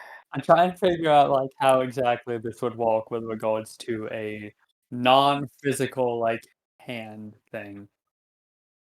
Especially considering the fact that technically speaking, while mechanically your character knows Mage Hand, narratively speaking, your character just has telekinesis, Basically, yeah. not actual Mage Hand. Which Mhm. means that there's not even actually like a ethereal psychic hand like grabbing onto a thing. It's just a force that's supposed to like lift a thing up. And if we're looking at it from that perspective, then nothing is fucking happening. Yeah.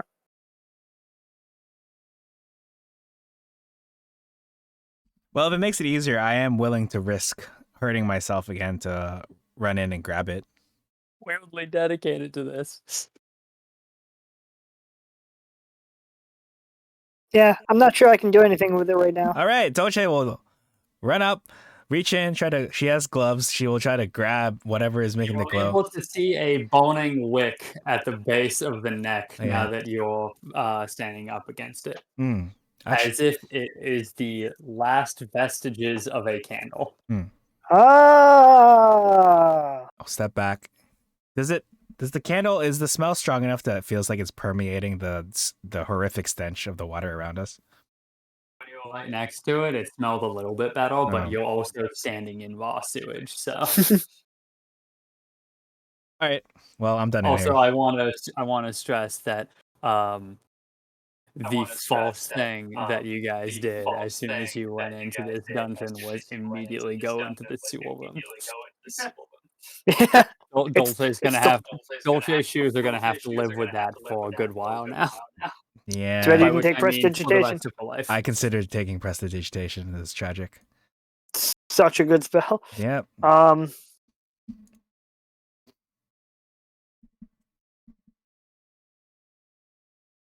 So it's a fucking sewer room.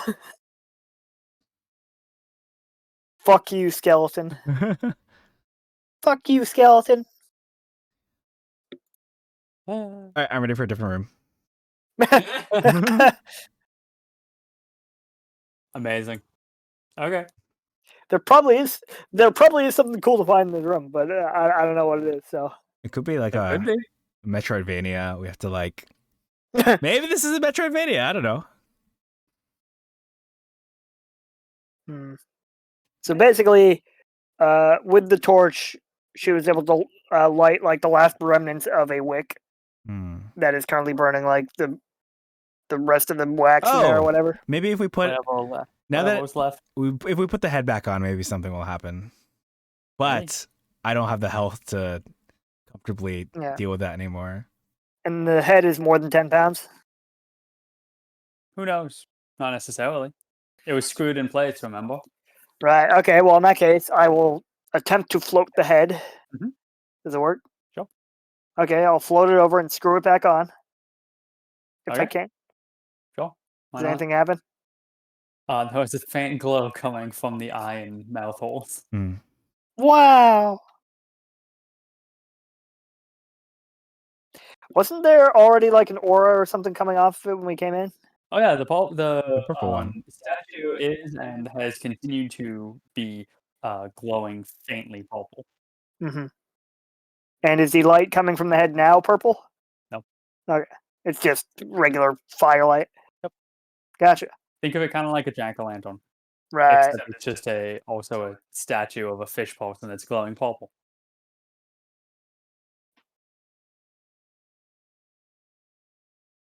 Do I notice anything else about the other walls in this room? Preferably the southern or eastern walls?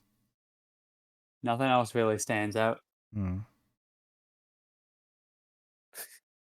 There's clearly something here. There's a weird current. There's a weird glow. There's a weird fucking candle head. All right, Dolce is coming in. Does she see the current again? Like, I know it went behind the statue and disappeared. Is it around? Yeah, you can see something moving around. All right, I would like to pull out my longbow, and I'm going to shoot the current. Okay, great. Give me a longbow attack at disadvantage. 13. Okay. For me. Here, let me press this so it goes up. So then I can click this. Long command. Also, did it hurt her earlier when she stepped forward to light it, or was she just doing it from a step away? Uh, all things considered, we could probably just say that she was doing it from a step away, but look, I'm trying not to get you guys killed in the false room that It's you valid. go into. Yeah, makes sense. I just want to And make sure. lightning seems like weirdly dedicated to the I bit have here. no idea what's going on in this room.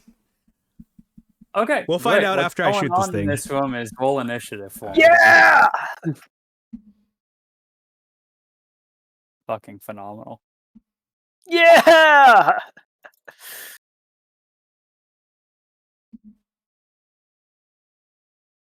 You still don't get to see what the thing is, by the way.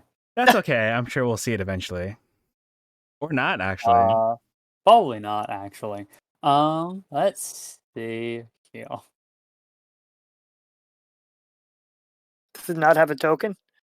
Oh, it has a token. Oh, it's invisible. Functionally. Oh. Water elemental? Sewage elemental? Ew! Gonna bludgeon you and give you sepsis at the same time. Well, let's see. Let's start with this. Nope. Okay. And let's see. Speed.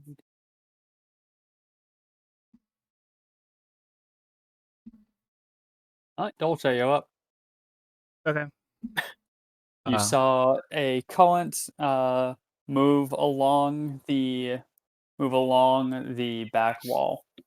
Did it feel like my So arrow forward made to you guys. contact? Potentially. Hmm. It went into the wall. I will step this way. 10, 15, Mhm. 20, 25, 30. Mhm. I'll take the dash action and go 35, 40, 45, 50, 55, 60. I'm done. Amazing. Silly Pickles, you're up. Dolce Dolce shot the water, and then Dolce shot the water. The water moved in response, and then Dolce fucked off. What are you gonna do? Oh, I guess we're leaving? Okay. Pick up my lunchbox and go. 10, 15, 20, 25, 30. I mean, technically, I have to manually move it with Mage Hand, so I would have to use my action to. True. So, I think you can move 30 feet with Mage Hand. Yes. Yeah, okay.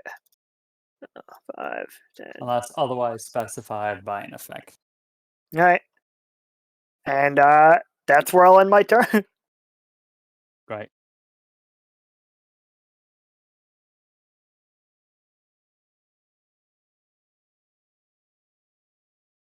Dolce, you're up. Okay. Does it sound like anything is following us? You kind of follow the heel. Okay. I'm going to go 5, 10, 15, 20. Where is the skeleton? Its bones have been like scattered about after after Silly Pickles depossessed it after a minute. What's the symbol on the left? Stairs downwards. Were they there before? Yes. Oh, Huh. You guys were so focused on the statue, I didn't want to distract you. But you didn't ask. Oh yeah, I mean, I did see the lines on the. Oh, I didn't see the lines. I assumed this was a secret entrance, and that there was some other. 25, that you went was. 30. I'll take the dash action and go 35, 40 and head down the stairs. Okay.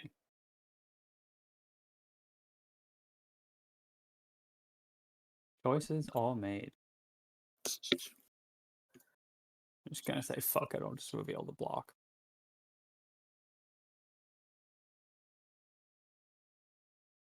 It seems like a fine enough time. Oh wait.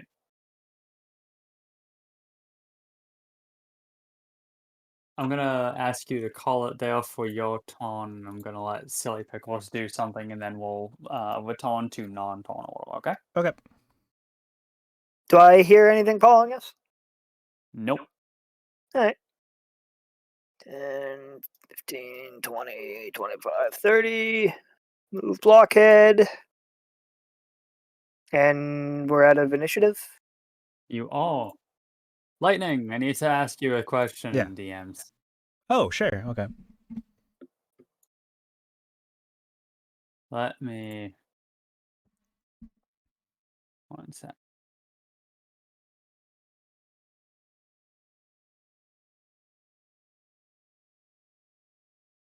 Nope, wrong.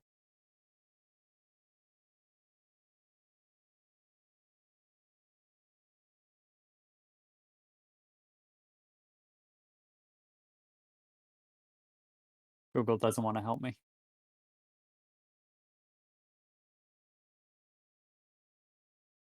Sounds like a scary question if Google can't help. Yes.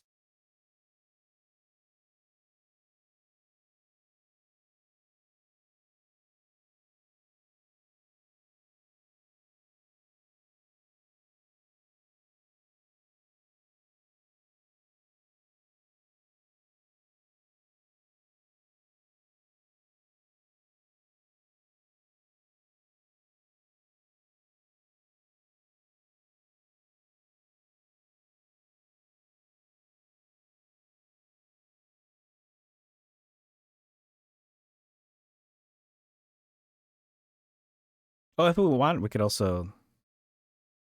Rayleigh could deafen himself.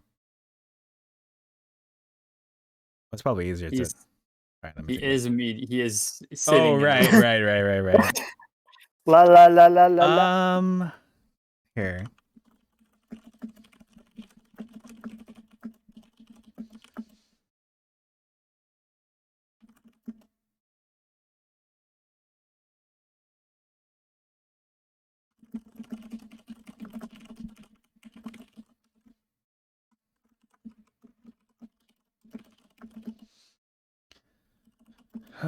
What's the word for faithful?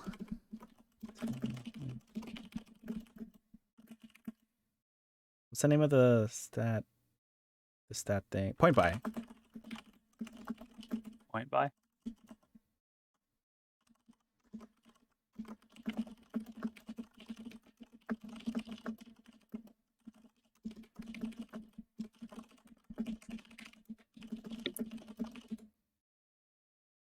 Okay, cool.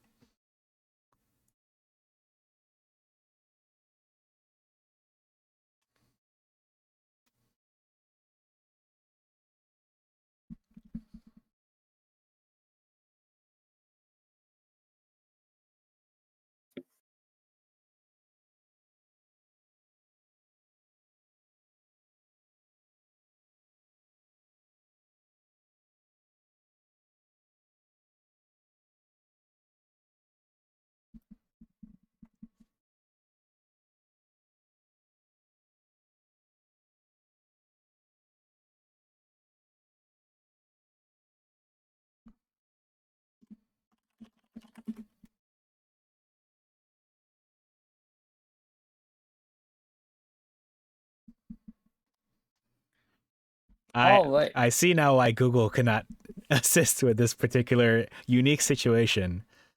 Yes. Okay. Very well then. Brad, if you want, you can just move Silly Pickles up to where Dolce is, or you don't have to. I'm not gonna. Yeah, sure. twist you on. I was gonna follow her. Cool. Okay. So at the base of the stairs is an expansion to the room with a large collection of pillows throughout the room. Uh, Even from here, you can see the skeleton of a giant constrictor snake coiled coiled up the top half of the northernmost pillow. So up there. Don't ask me how it is managing to hold itself together. I don't. I don't make those rules, but I am always a big fan of that. And let's see. You can't read it from this angle, but along this wall here is something written on the walls. It appears to be common, but you can't really read it from this angle. Silly Pickles gets a little bit better. Mhm. She can make out the uh she can make out the walls this way, pointing with but nothing else. That's all Mhm. she can really make out from this angle. Hmm. And one more thing.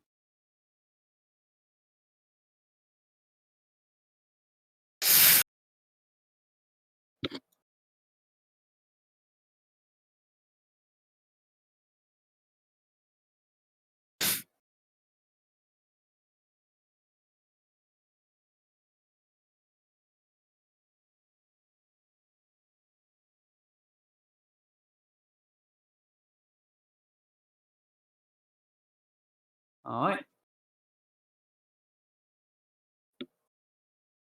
I've done what I needed to do. Okay. Does that mean all the other pillars are basically like bare? Yep, they're pretty much just stone. Okay. Hmm. Okay. Well, Dolce will step forward here. Can she read the as she holds her umbrella high? Can she read the wall, or does she probably have to get into a better angle, like moving a little bit further in? Yeah, from this angle, you can get a better read of it Okay. without any real difficulty. And let's see. The words written on the wall include an arrow pointed down. Oh, that's not even revealed yet. Pointing down this southern hallway. And the message reads Sultan Death this way. There is also another staircase north and another staircase on the far side of the room. Hmm. Well, do you think the adventurers that came in before us, do you think they went down the certain death hallway, or do you think they went up one of these other hallways? Mm. Reverse psychology is a hell of a thing. So you're saying we should go down the certain death stairs, or up the certain death stairs? I'm not sure. Maybe they could have figured that we would think that, and it really is certain death. Well, I'm going to go ahead and Doche is gonna kind of move in a little bit closer, and she's gonna step into the center of the room, but she's kind of eyeing the stake statue, if it's even a statue, or if it's just a No, it's petrified not a stake. statue. It is just the skeleton of a large Oh, it's the constrictor. skeleton. Oh, Silly Pickles, can you possess that? Probably. I will attempt to possess it. Okay, before you possess it, does it look like it's like pointing anywhere? Nope. Okay. Seems to just be coiled around. Hmm. Well, let me double check. No. Okay. Seems to just be coiled around. Well, I love the idea that I'm going to be able to just possess the scenery, the environmental storytelling skeletons. well, when you're done, I'm probably gonna go over and strike that pillar with my umbrella. Mhm. Right, I'll go Yeah. over. I'll step here, and I will whack the pillar.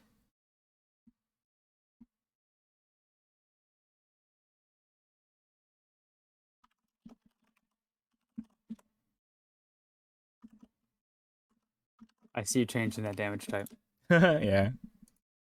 The bludgeoning. So you're smacking the pillow with your umbrella. Hoping So to, yeah. I missed it. Brad, did you possess the skeleton? I did. Are you currently still inside the skeleton? For the next minute, All right. Oh. Are you doing anything with the skeleton? I will have it uncoil from the pillars.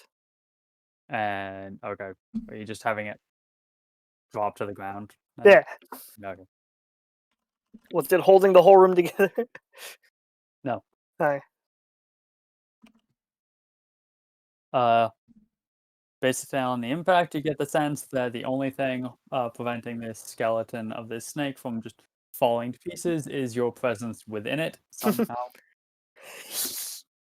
And Dolce runs up and slams her umbrella into the side of the pillow, reverberating the impact through the umbrella and through Dolce's arm, which feels all tingly now. As she rubs her arm, she'll say, "Well, that was worth a shot."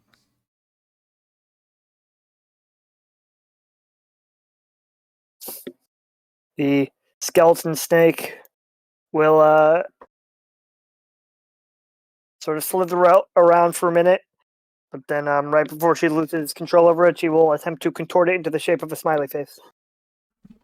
So in character. How's that walk? I don't know. Don Bluth could probably do it. is that the one who animates all the snakes who do like the hand, like they kind of look like they have hands? No. Pretty sure. Okay. What's that, Don Bluth? I think so. I don't think that's right. Okay. Well, instead of striking the other one, perhaps I will just go up these stairs.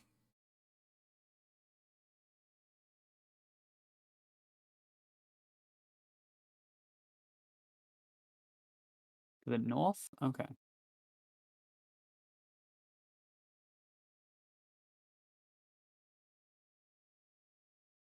You know what? Maybe, well, the fact that there is an a snake skeleton to the north and certain death to the south, perhaps.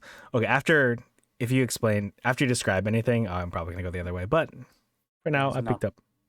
There was a continuation of a hallway at the top of the stairs. I will actually then turn around, remembering that there's certain death to the bottom and apparently certain death up top. I'm actually gonna head west. I'm gonna like muse about this to Silly Pickles on the way by.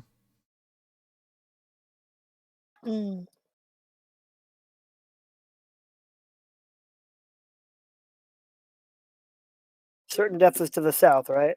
Mm-hmm.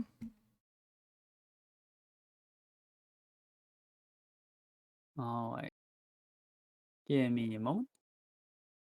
Yeah, I'm basically, to me this feels like a choose your own adventure now, but it's like there's like 3 paths or it's like one of those DVD video games that you could play, like, say you buy Disney's Dinosaur on DVD and you put it in and you could watch the movie, you could skip to a specific scene, or you could play a special game where you use the TV remotes to control which way you're going next, and those 2 clearly are no places. So let's go this way.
All right.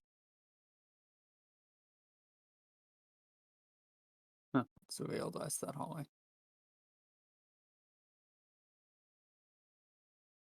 Might as well go all the way. Convenience sake. All right. A long hallway with many alcoves in the wall stretched before you. There is around the middle of the floor, there is a single torch, burnt down burnt down and abandoned. That's not ominous at all. A phrase I'm going to say several times during the course of this entire floor. Hopefully, Mhm. I mean,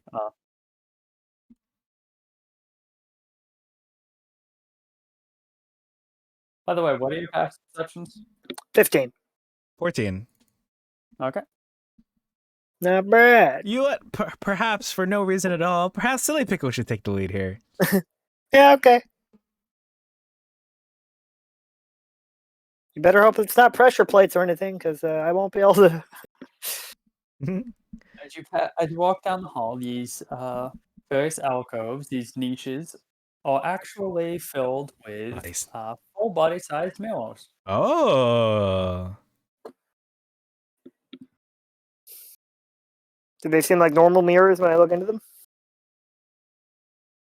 Seem to be. Hmm. Never mind. That one doesn't seem to hold your reflection. Whoa. This one's broken. Ominous. I float towards it. Noche will come a little bit closer. Okay. It seems to just be a piece of glass. It seems to just be like a very opaque piece of glass that seems to mirror the entire room, just not you. Huh. I stick my head through the mirror. Fantastic. All right. Oop.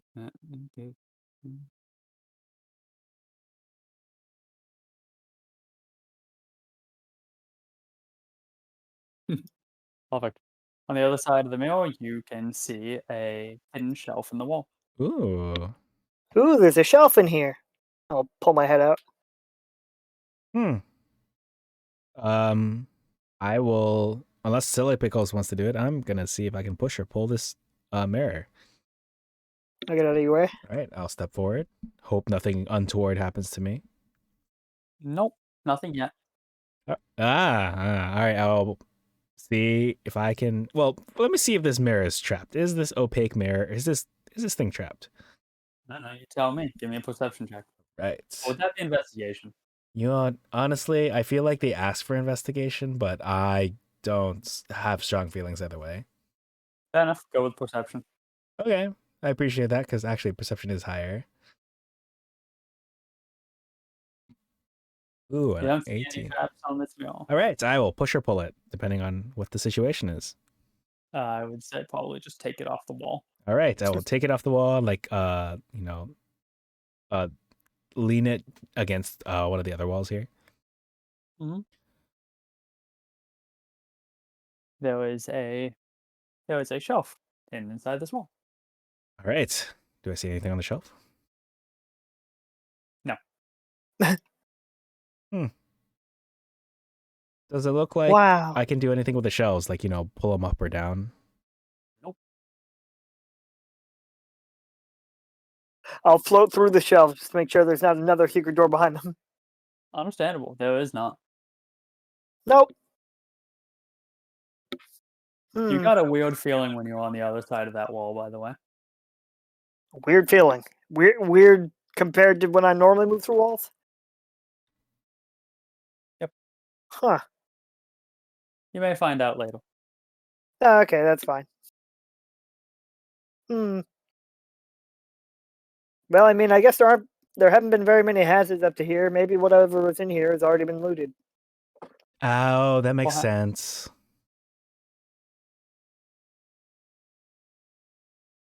Where's the torch, by the way, in the middle of the hallway? Yep. Well, for now, I'll keep floating. Look at the mirrors. All right, I will step That one back. doesn't hold your reflection anymore either. All right, what's inside? Oh, is this one? Is that On the the one other where the side? torch is? It's around that area. Okay. Well, it was nice knowing you, Silly Pickles. Yeah, well, So you're Only- looking through the other side of the mirror? Yep. Cool. All right. You see a shelf with what looks to be a head sitting on top of it. Or maybe it's a helmet. They're a little unclear at this moment. Oh my. Hey, there's something on this one. Oh yeah, what is it? Dolce walks up quickly, expecting treasure. And she'll step here. Go ahead, move it. She will hold out an umbrella and kind of nudge it from the side to hopefully gauge the weight and see if it's a helmet or a head inside of a helmet. So you've moved the mirror and you're looking at the thing. Oh yeah, sorry. I'll pull out the mirror, lean it against the wall. I'm looking at the. Yeah. Oh no. Okay. Oh no. There is another shelf on which sits a bronze mask molded in the visage of an old man with a beard. Uh-oh. What kind of beard? This is a beard. Small beard. It doesn't look like the wizard we saw earlier. No. This is an old man. That was a middle-aged dude. That guy was like 45 or 50. Mm-hmm. This person looks like they're like pushing 90 or 100. Yeah. That person was like level 2 wizard right out of college after like having a midlife crisis. This person's like clearly like maxed out wizard. Mm-hmm. Yeah.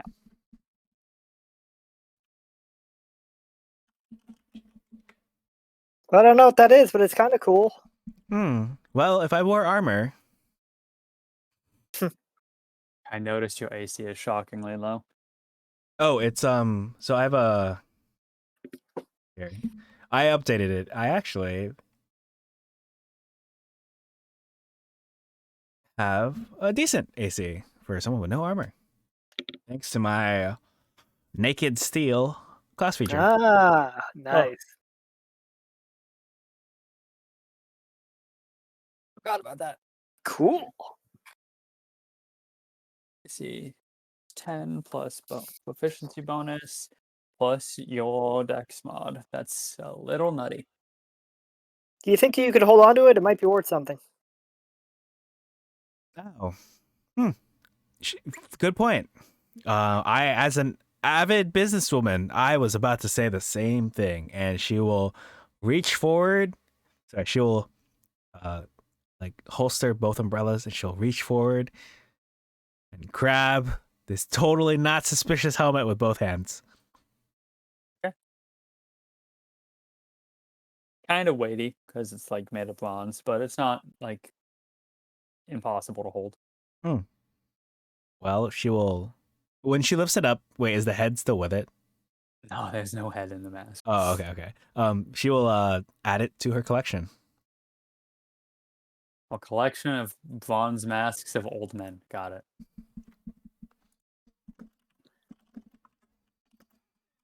I wonder what would happen if I put this on. Would you like to find out? Nope, not really. Coward. I'm afraid it's gonna turn me into an old man with a beard, or it will swap me, or it will suck me in, and this mask will be an old man with a beard, and then this short girl with a ponytail. You know, perhaps not. All right, Dolce's ready to keep going. Mm-hmm. Yeah.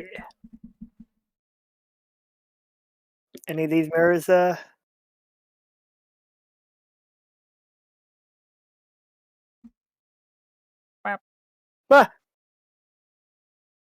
Oh Lord! Great news. Oh Lord! Great news. These ones do have your reflection. The bad news is that your reflection floats out of the two mirrors and takes on your appearance and rolls initiative. Interesting. Shadows already, I assume. Perhaps.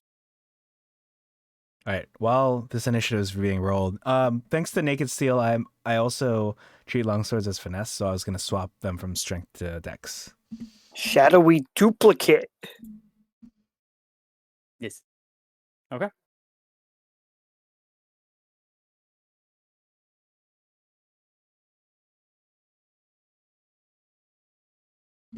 Damn. Oh god, I left Blockhead back there. Oh, I mean, Blockhead technically moves the 30 feet with you, right? So wherever you are, Blockhead would have been 30 feet away. Technically, no. Oh. He has to actively move Blockhead with telekinesis. I mean, I'm not gonna like say like no, you can't have Blockhead with you. Okay.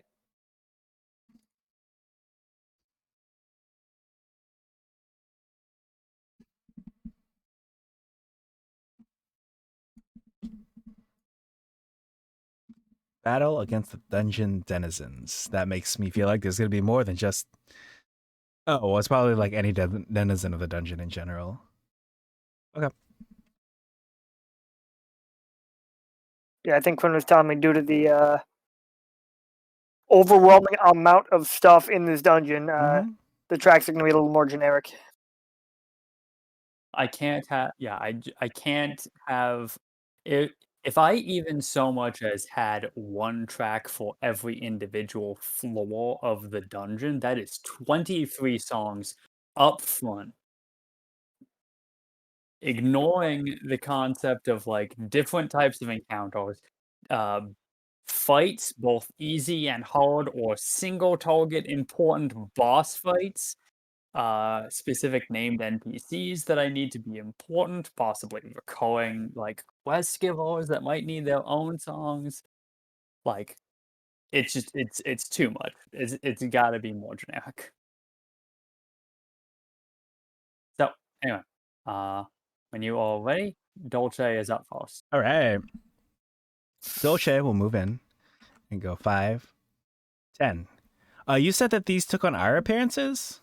No, they both specifically look like silly pickles because she passed by first. Oh. Okay. Dolce will take the attack action and try to Yep. strike with one of her umbrellas. That was the thing you said? I didn't say anything. Okay. All right, that hits. Right. She'll roll for the damage. Um I sure hope that they don't, you know, take half because they are taking Silly Pixels' form, and I don't know how your stuff works, but you seem ghostly to me, so I don't know. Okay, well, the good news is that they don't take half damage because they look like silly pickles. Okay. The bad news is that they do take half damage because they are still based on shadows, which are also ethereal ghost things. Okay. Heh. I So will. it did land a good attack. Okay, cool. Unfortunately, he just kind of like negates half of it anyway. All right. That's okay because I'm going to negate him negating half and use my extra attack feature as a fighter to attack again. Impressive. Yep, that hits.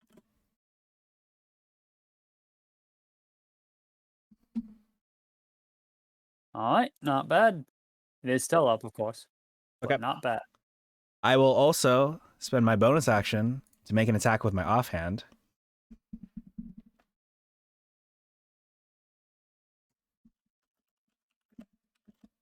Okay. Hmm. Yep, that just barely hits. Okay. So this one I'm actually going to roll manually because so before with Dolce, I used to have her have like two-handed fighting style as her fighting style, which lets me like add the modifier to the offhand attack too. But I decided to go with a different one. I think it's like a parry or something. So she doesn't add her modifier to the damage. I haven't added it in for attacks and spellcasting, so I'm just gonna roll the d8. So it's a total of, I think it's 2, just 2 damage. Woohoo! 1 damage. Ah, yes. Well, was worth the shot. I will maintain a defensive position and my turn. And looks like Reese is going to sleep, so I'll just wish her a good night. Night. Good night, Reese. She also said that don't die, y'all. We'll see how that goes. I'm done. All right.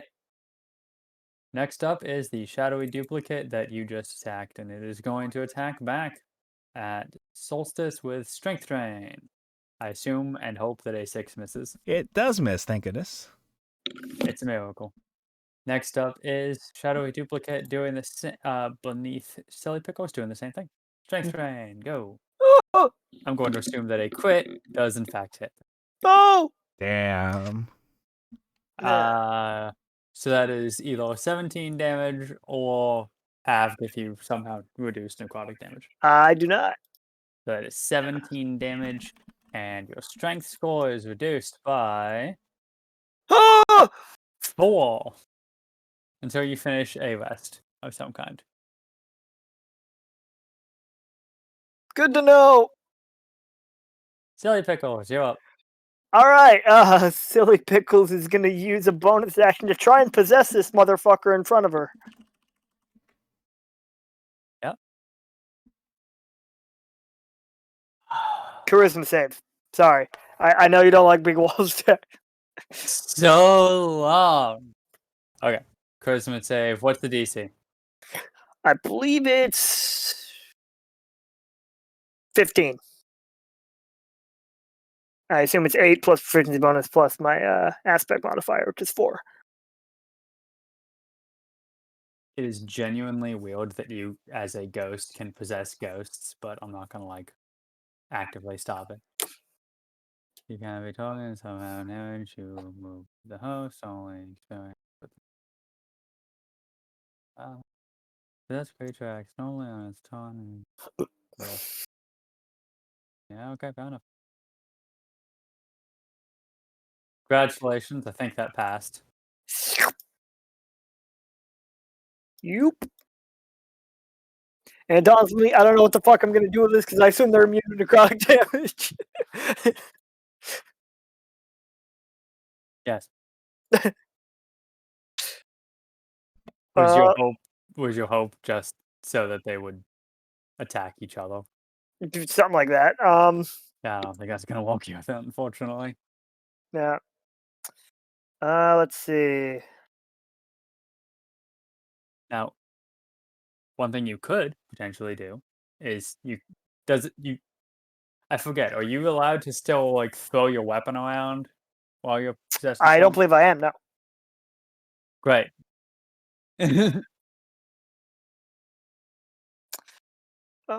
Let's see.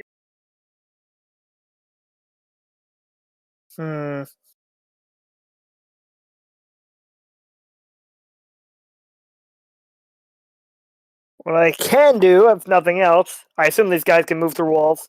I will Actually, maybe they can't. I know they're kind of. No, they're not. They're not like proper ghosts. They're not really ethereal. They're just amorphous.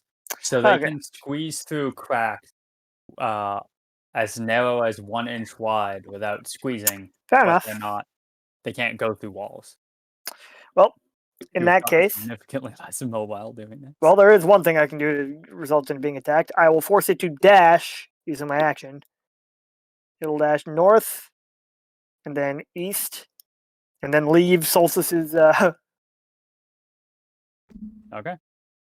So Solstice, you're able to make an attack of opportunity on that shadow that just flew past you. if you want. Whatcha? Well, rip. Well, it can't all be winners. And then I guess it'll keep moving up to its speed, which I assume is 30. 40 actually. All right, so I guess it'll move here. Okay. Anything else from you? Nope. Dolce, you're up. All right. Silly Pickle seems to have abandoned you.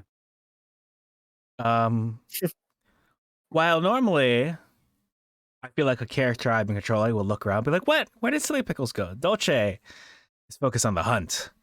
This hunt is this amorphous creature before her, and she's going to take the attack action and strike with an umbrella. Yep. Not bad. As a fighter, she'll take a second attack. Yep.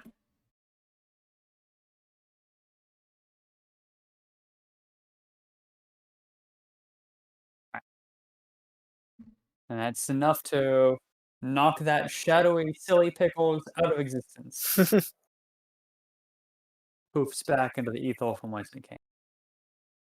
All right. I look around and I do see, I believe, one of the shadowy creatures over there. The one that I struck as it tried to escape. Yep. All right. I'm going to move 5, 10, 15, 20, 25, 30. I'll, with my bonus action, raise my offhand umbrella high. I guess it's the one with the light. And try to strike this shadow. Mm-hmm. Oh, dang it. Nice. Of course, it's the offhand one. So you got the crit on the offhand. So that's pretty. I mean, that's still pretty good. That's at that point. Then cool. So it takes 3 damage, Mhm. and Silly Pickles takes 1. Ouch. Would you get ejected from it? No. Okay. Yeah. Oh, so it could be adjusted. I see. Yeah. Well, could have been worse.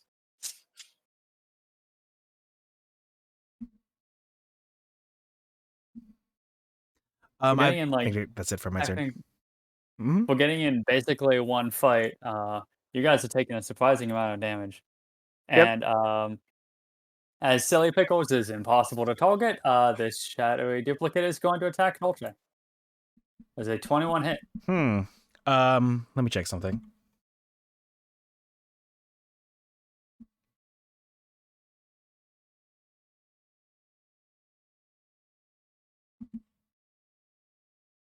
Yes, 21 hits. Alright, so that is 10 necrotic damage, and your strength is reduced by 2 until you finish a short or long rest. All right, I'll apply the 10. I'll reduce my strength to minus the 2. And I'm going to put somewhere the original strength so I don't forget.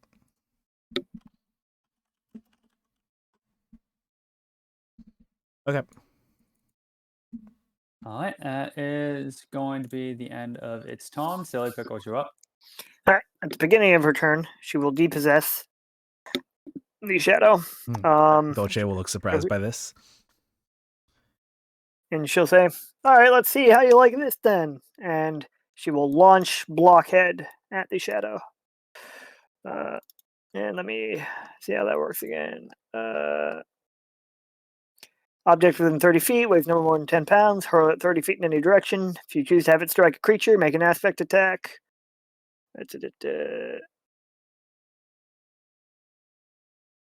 Ooh, interesting. That's good to know. Yeah, so it's just an attack roll. So 17 hit, That hits. 15 bludgeoning damage, halved. Impressive, though. How is Dolce looking? She's okay. She's like on a third.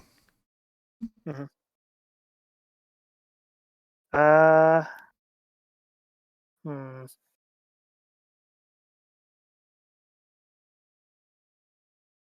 She'll be fine. Yeah. As a bonus action, I will use my durable feat to spend a hit die.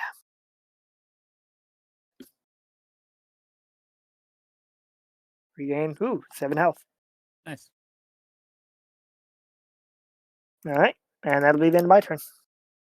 Alright, Dolce, you're up. All right, Dolce will move into position here to hope to get advantage. I forgot about flanking. I could have moved here if I remembered. It's up to you. She will use one of her. I forgot. So. I'll hang out here. She will activate use of her killing arts. It looks like a lot. It just means I'm about to make an attack, but use the primary class feature for the Dungeon Dozen 2 Blade Disciple. He's gonna choose a spirit, a stance, and a style, and each one has a different effect. She can use this a number of times equal to her proficiency bonus.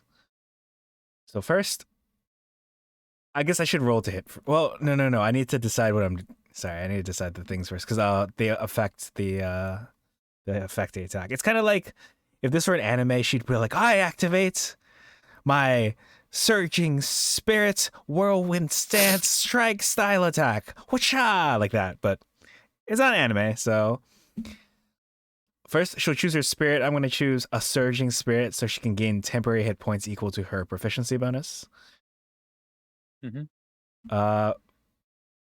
For her stance, she is. Do I have to pick a? I do have to pick a stance. I assume this creature's not holding anything. Nope. Okay. Oh, I will choose River Stance to make the strength saving throw. If I hit, of course. Or else I'll probably knock them prone. And then for style, I will choose slash style.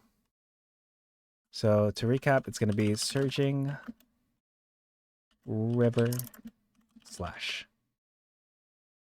Oh, actually, that sounds like they may have an attack. I use Surging River Slash. I feel like that's the I intent. think that is the intent. Yeah, now that I say this out loud. So you gain temporary hit points. You can force it to make a save to be knocked away or knocked prone, and you deal slashing damage. I take. Yes. If the attack misses, you use a bonus action to immediately make one melee attack against your target within reach, which you could do anyway. Okay. Oh, true. Actually, I could. I guess it's supposed to technically. It's for people who don't like dual wield. It's to so they can still make up for a miss. But I'm gonna roll to try to hit at first with the attack at advantage. Oh no! Nope. Unfortunately, yes. Well, that's awkward. All that build up. All that build up.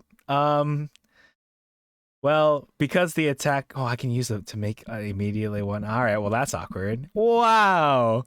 Yeah, Dochi's over here he's trying to be like, drop your guard. Or it's like, bad move. And then she completely whiffs.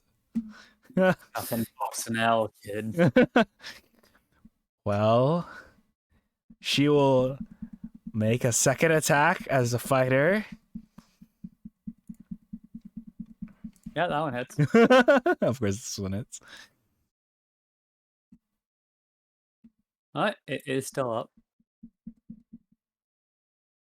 Oh, you know what? The reason why the slash is better is because this bonus action doesn't have to be with the offhand weapon. It can be with the primary weapon. Cool. All right, I will strike. And because this is technically with her offhand, I will roll some damage. Ooh. Yep, that is enough. Woo. All right, yeah. So Dolce completely whiffs with her awesome, the surging river slash whiffs completely, and then she strikes it again with that same umbrella, and then again finishes off with her lit umbrella. Fantastic. The two shadowy silly pickles dissipate, leaving you just with what you hope is the original silly pickles.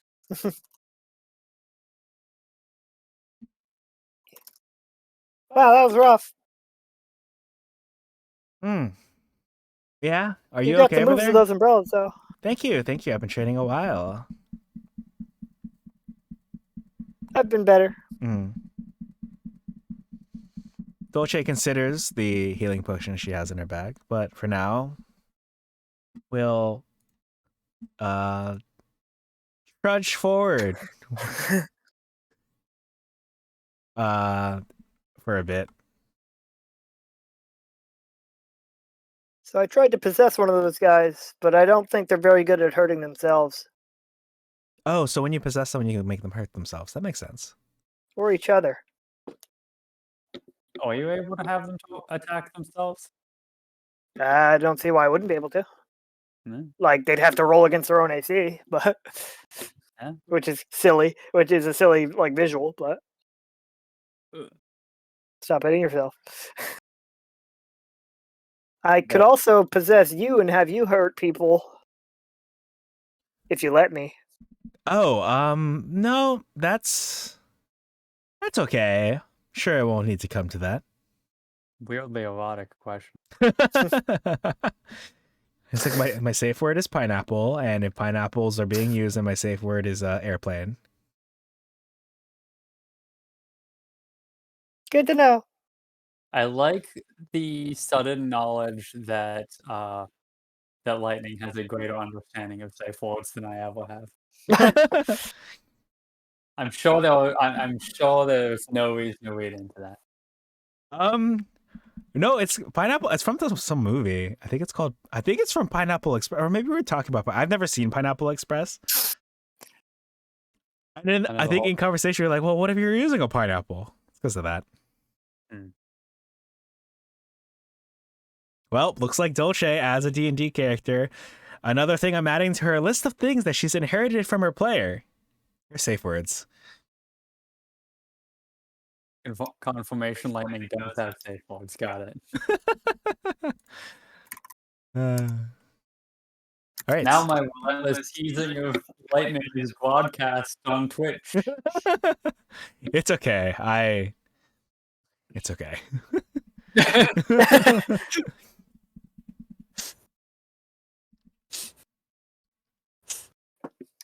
There was no facet of Lightning's life that he will not reveal to the world for a little bit more exposure online. It reminds me of this post that I saw you reblog about. It's like, hey, if it's for money, what was it? It was the invasive question thing. Oh yeah, it was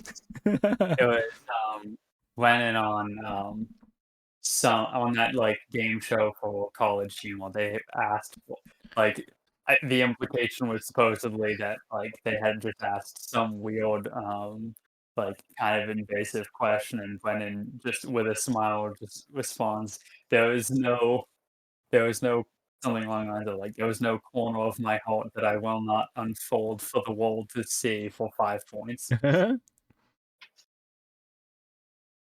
It's like they don't even get anything out of that. They're just their job is just making online content that is comedically slanted. He was just at work.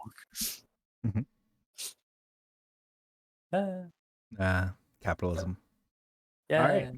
Yeah. You reach the end of the hall, and it splits off into 2 alternative paths. One to the north and one to the south. So the one to the north ends and branches off towards what it looks to be the east from here. But I assume that's the compass is like the normal orientation. I will have to stick with that assumption because there is not actually a compass rose anywhere on this map. Always shredded wheat eat. Always isn't even in there. Nope. So not to meta, but that sounds like a bad way. Oh man, I sound like an asshole when I preface with that. Sorry. So technically, Silly Pickles did feel something weird from the north. So if you want to capitalize on that feeling, we could go north. But I feel like it should mean. Yeah, I guess she did mention she felt something weird to the north. So like, yeah, it would be reasonable for us to be like, what's up there? Oh, or to not, avoid it entirely. But I guess it's more exciting if we go up there. So let's go up there. Oh, let me drink some of this health potion first, actually. Oh, that didn't come out right, unfortunately. That's disappointing. I was supposed to look like a compass rose, but all 4 directions were the north. All right, Dolce will pop open a cork, Pop open a cork? Yeah, she'll pop the cork open and down a health potion.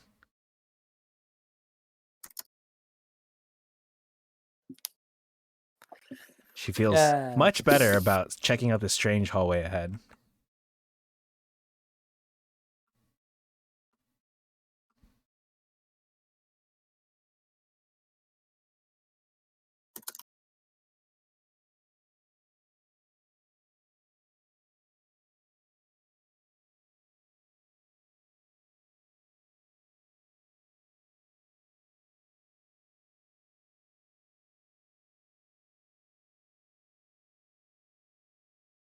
Okay.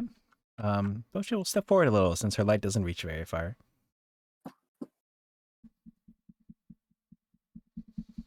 She will bravely continue to step forward because nothing would go wrong here. Yeah. Nothing at all.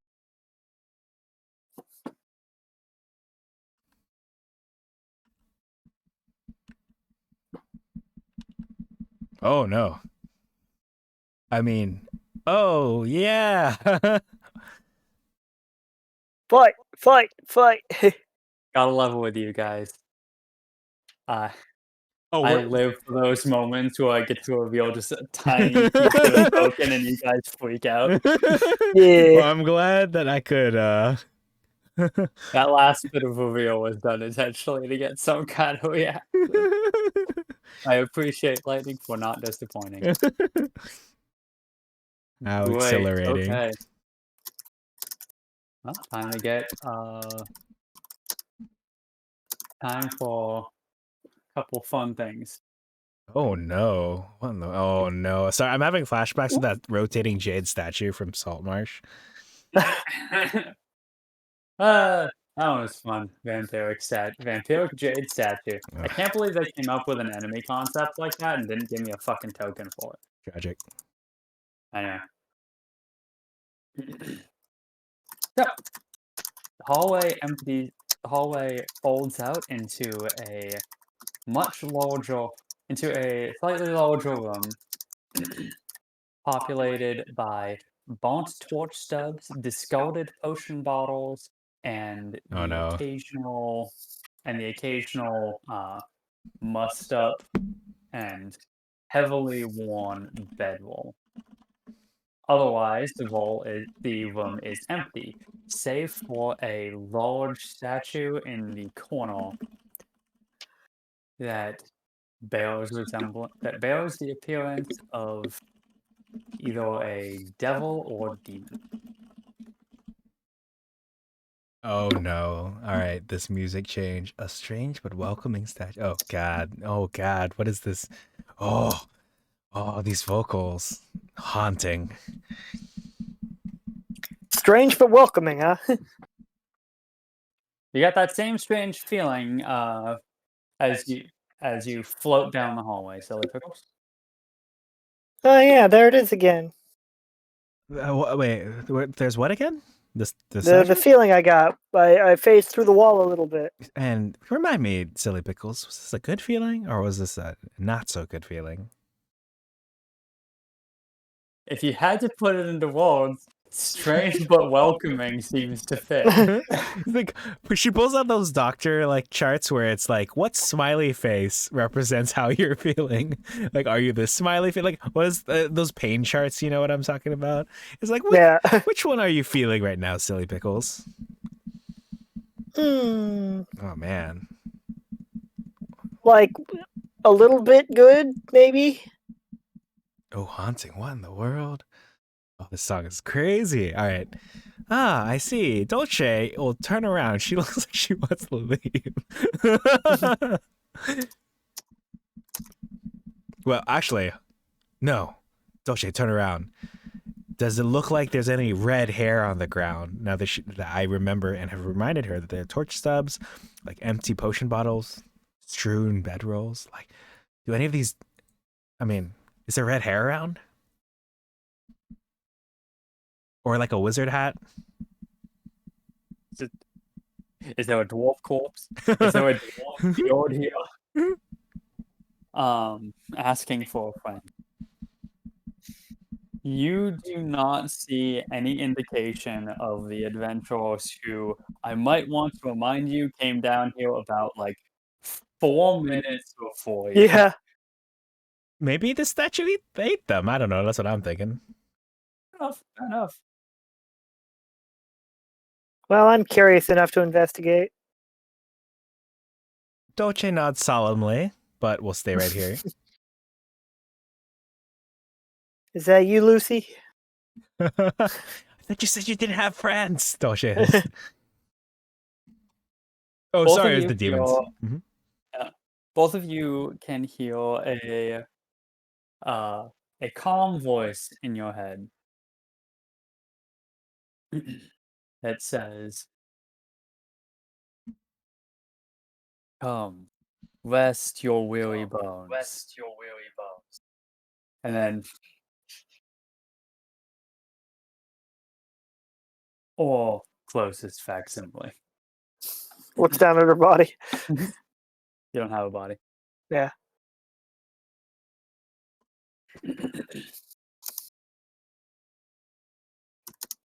This dungeon is dangerous, but you are safe here.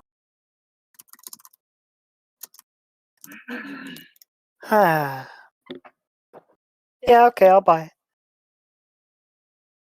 Wait, I am tired. to recap, Dolce does hear the voice saying like that. Yeah, you are safe here, right? Yes, you both Okay. hear this in your head. Okay. Dolce looks around at the empty potion bottles, the torch stubs, the bedrolls, she'll say, Silly Pickles, I don't think this place is particularly safe. What do you mean? He just said it was. Yeah, but men lie all the time. Wow. How do you know it's a man? We all stare at Dolce as she like, Dolce, come on, you can't just assume. Dolce unlocks new trait, transphobic. God damn it. Got a capitalist last time. Now Dolce's transphobic. Oh my god. Dolce unlocks feet gender critical. No. Oh no, she's already questioning. Oh no. What is that book she's reading? No. Slaps it out of her hand. The book like topples to the floor. How about we find a different room that doesn't have a scary, welcoming. Actually, what does it look? How about we find a different room that isn't so littered? You know, it's hard to sleep when there's litter around.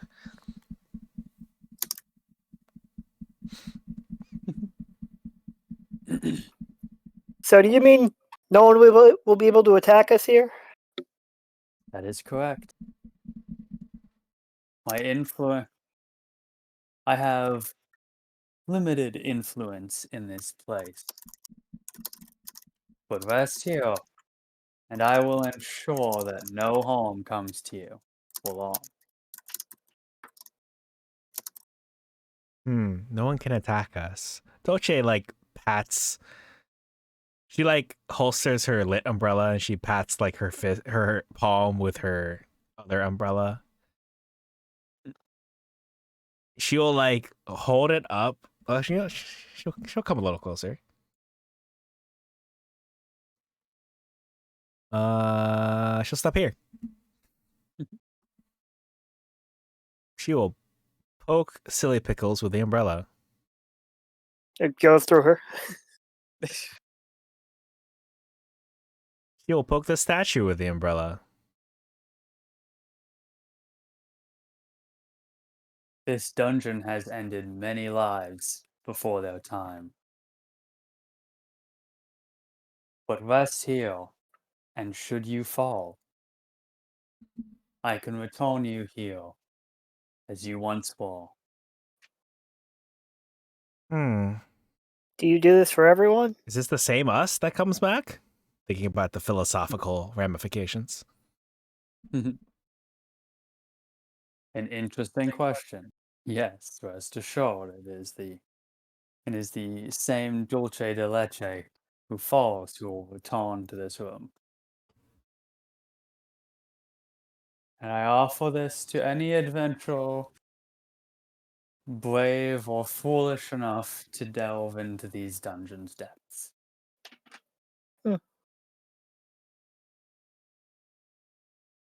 Bullshit thinks this over and she'll say, "Oh no.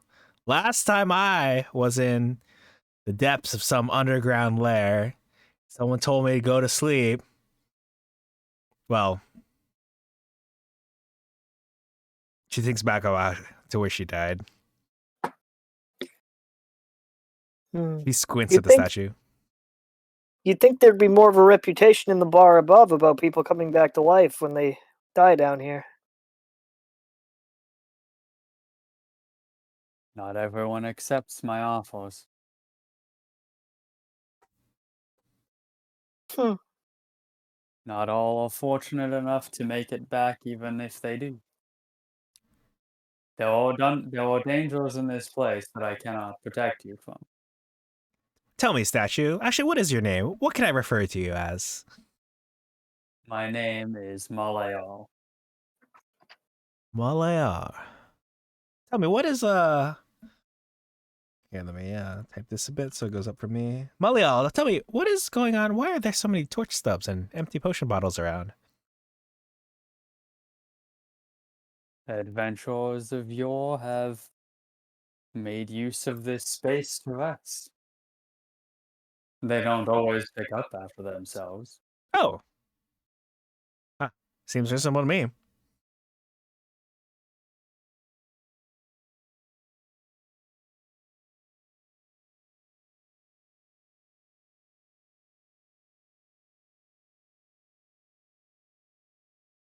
Well, I'm down.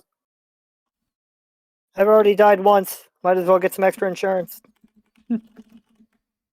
Concept of insurance exists in D&D? I mean, the word insurance probably does. No. Oh, yeah.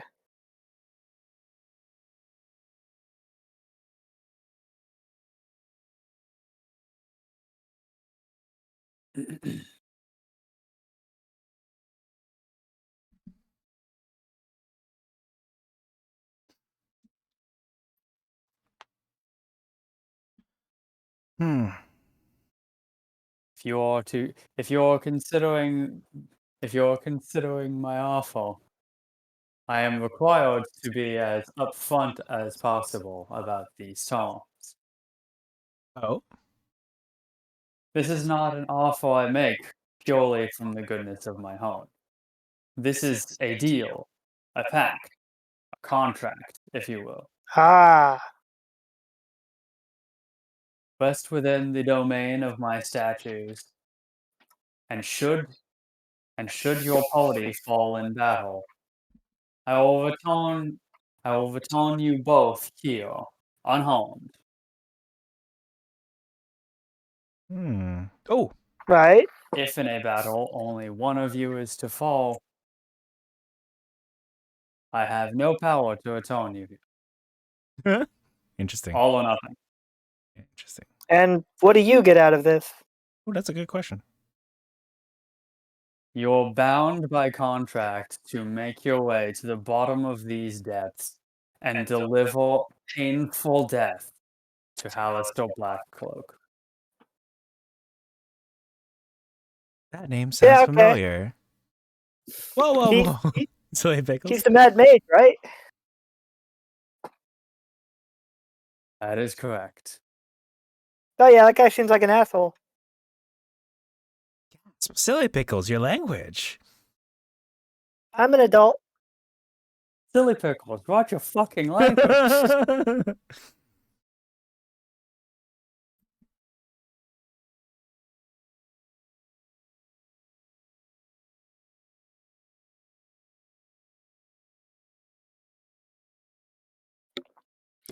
I kind of felt a attraction toward this place anyway, so might as well see it through.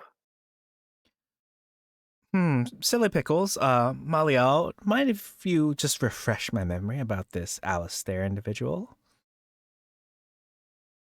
Halister Blackcloak is what you people call the Mad Mage. He is the master of this dungeon and populates it regularly with monsters and traps. In an attempt to entertain himself, kill off intruders, protect his protect his earthly wealth. Things like that.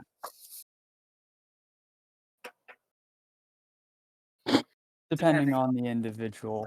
Adventurers come down here to test their might, build a reputation, loot Hallostore's treasure, and very, very occasionally the pure-hearted among you will occasionally find their way down here with the noble goal of putting an end to the Mad Mage and all of his evil. Those ones are rare. Yet also unlikely to accept my contract.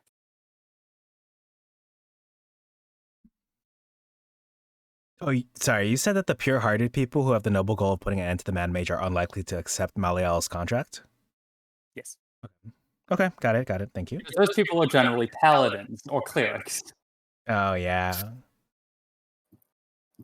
Okay. Also, I feel I should be clear about what exactly you're seeing on this statue. Yeah, I'm kind of curious.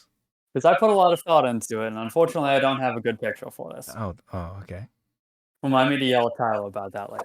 Anyway. Okay.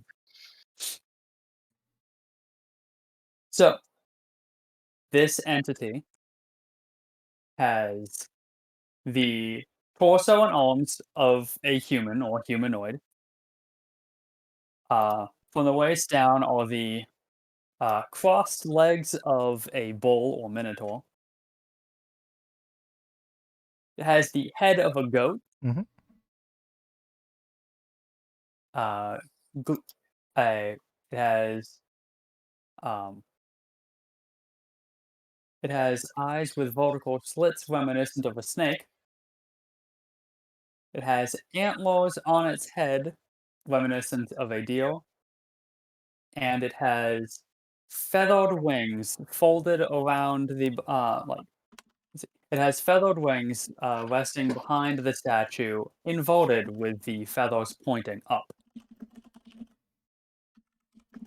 Ooh, that's cool. I haven't seen a lot know, of right? inverted wings like that. I know, right? It's that's a design element that I saw in like one character years ago, and it stuck with me. And I'm like, I gotta use that at some point. Yeah, that's right? sick, yo. All right. But I hope that description makes it clear about why clerics and paladins probably don't want to listen to what this talking rock is saying. Because they're afraid of It's a animals. Yep, they're anti-folly. That's exactly what. What were you saying, Brad? I said it's a demon. Don't be racist, silly It's pickles. a devil. Don't be racist. All right, silly contracts. Devil. Demons don't make contracts. Devil. Which is the reason that Maliel exists. This was originally going to be Baphomet, but Baphomet's a demon, which would not make a deal with you fuckers. I see. Okay. I was gonna jokingly say one of them was like Baphomet or something when I saw them. Nope. That was the original plan. Didn't work out. What was this room originally for? Empty room. Used for rest. Fair enough. Nice. I didn't come up with the description. Yeah, I was all like, okay, where the fuck am I gonna put Maliel? Fuck. I'm like, there's too much happening in all these rooms. Then it's like, empty room, used for rest. Boom. Well, Dolce hearing things like the fact that there's a mad mage in charge of this vast network of tunnels and other such structures has been populating with all sorts of strange and odd creatures. People come down here in interest of improving their reputation, testing their might, and such things. She's intrigued by the prospect, and I guess I don't think she's never met an old man that she couldn't beat up. So this quite interesting to her. She's nodding, and she looks like she might be interested in this offer. I'll turn it over to one of y'all. Seems like a fair deal to me.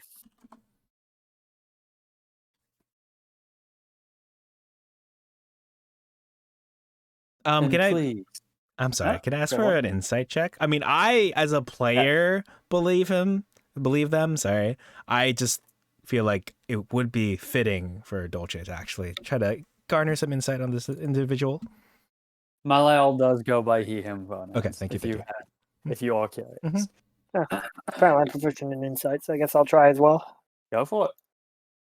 Unfortunate on my end. Malal has not told you any lies. Fair enough. Right, it's not. That doesn't necessarily Belial. mean anything, but yeah. Wait, who's the King of Lies? Was it Belial or Beelzebub? Hold on. King of Lies. She'll ask. So why do you want the mage dead?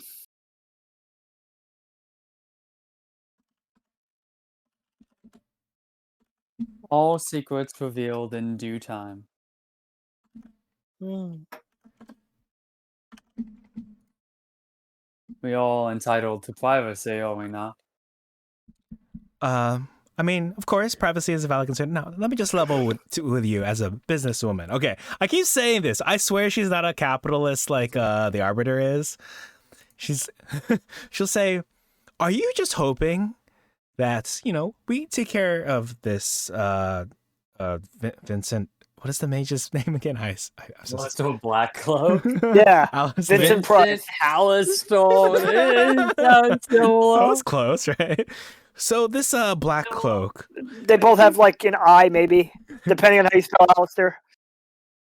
Are you hoping to House. Oh, yeah, no, there are no shared letters whatsoever. are you hoping to just fill the power vacuum? I mean, I don't judge. I'm just wondering, are you trying to fill the power vacuum that will come into play once we take care of this Vincent Blackcloak? I am above this place. I want the mage dead, and I will abandon this place to nature's ruin, along with every other corner of your world. And the people above in Waterdeep, they're not going to suddenly die or become possessed just because we clear out this dungeon. You believe Hal is still powerful enough to prevent me from doing these things? Oh no, not from you, but if Hallister dies and this Do you place falls believe in. Hal is still good enough to protect the people above? No.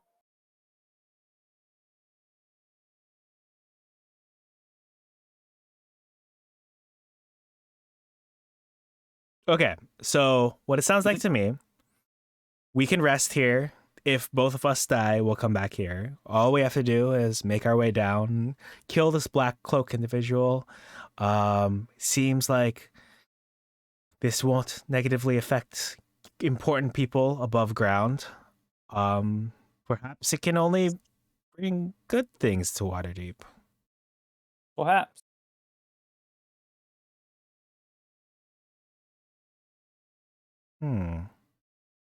I think I'm about ready to accept. I'm also ready to accept, and that is precisely because in Fire Emblem Heroes for mobile phones, there's a chapter where the main character Alphonse, he meets death. Her name is Hel, and she says in a week, she puts a curse on him. She's like, in a week, you're going to die, and there's nothing you can do about it. It's completely unavoidable. And so Alphonse, he takes this and he says, wait, so you're telling me I'm dying in a week, right? And she's like, yeah, you're going to die in a week. Nothing I can do about it. She's like, yeah. So that means I'm invincible. I'm immortal for a week because I'm scheduled to die a week from now. So I'm going to go down there to your home. I'm going to chase after you and kick your butt. There's nothing you can do about it because I'm supposed to die in a week, right? And so he just tears through hell. He tears through the underworld because it's based on Irish, Welsh mythology, whatever has the giant tree. Yggdrasil, that situation. Norse. Yes, Norse mythology. It's based on Norse mythology. So he's like, okay, so I'm effectively immortal for a week. So I feel obviously we're not immortal, but she's a little bit more. She's got a little bit more courage inspired in her to take down this mad mage. If along the way she's technically, should Silly Pickles also fall, that they'll both come back here effectively the same person. I like this idea also because it goes back to what we talked about at the beginning of the session, where it was like, oh, Dolce dying speed run. She could die multiple times a session. Just rack up the kill counts on Dolce. She's just like Jack Harkness from Doctor Who or something, or some other insert immortal person here. Yep. Wow. All right, Dolce and I are like nodding at each other approvingly, just like in El Dorado when they're like both. You're like, yeah, okay, Dolce's ready to do this. Amazing.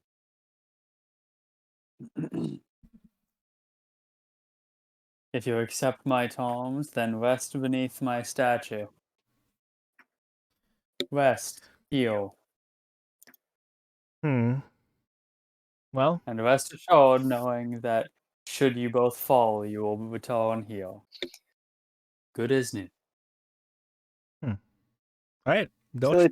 Yeah, what's it? I'll go after you. Yeah, Silly Pickles will drift to the ground and quote unquote lie down and pretend to sleep. Amazing. Dolce will take off the her boots at least, and she'll like swap into shorts that just get rid of the whole shitty sewer water situation, whatever was going on over there, like the puke water. She'll like pull out her bedroll, she'll let down her hair, she'll do some meditation, and then she'll lie down. She'll like lie down on her back, she'll put her hands behind her head, she'll like cross one of her legs over her other leg, and she'll like rest, satisfied with her new journey ahead. Perfect.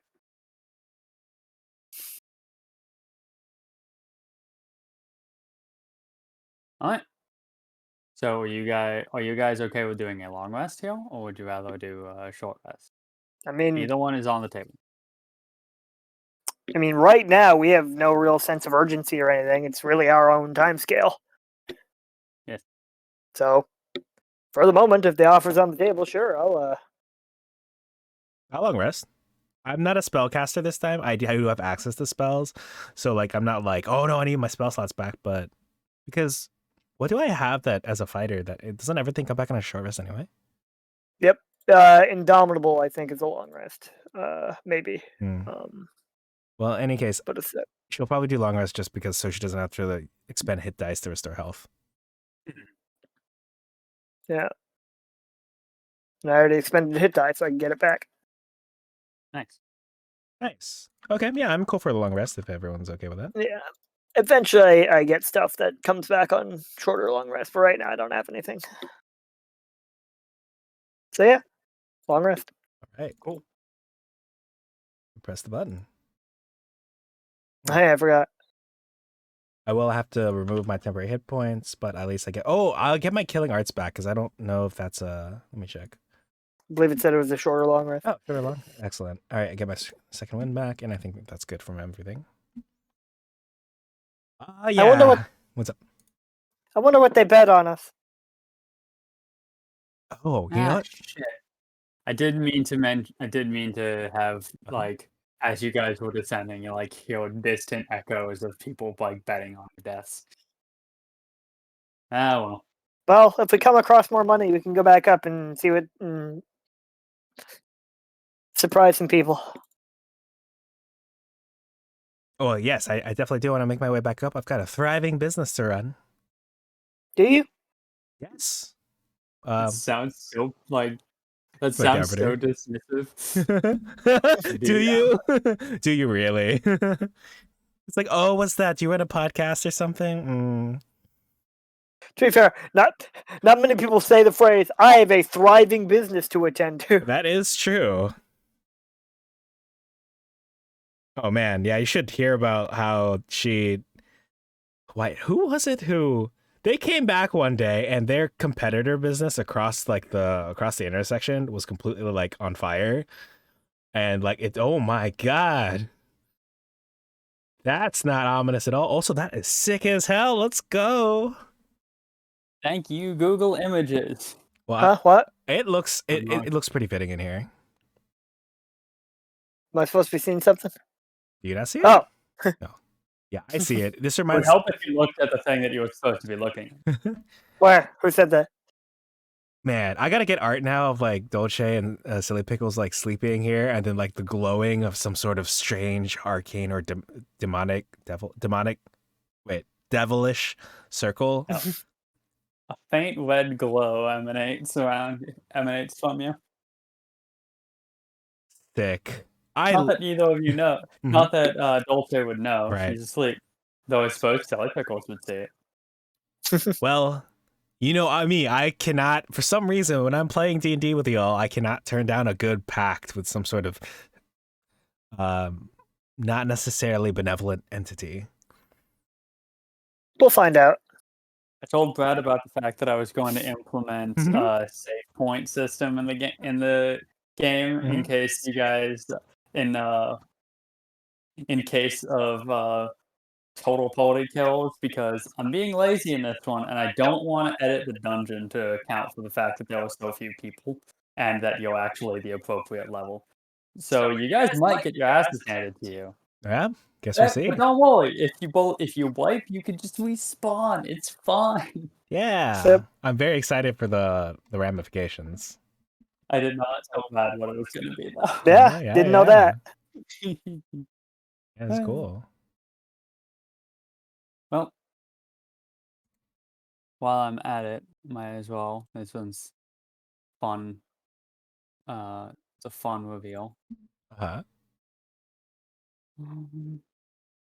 Let's see. Try to find the.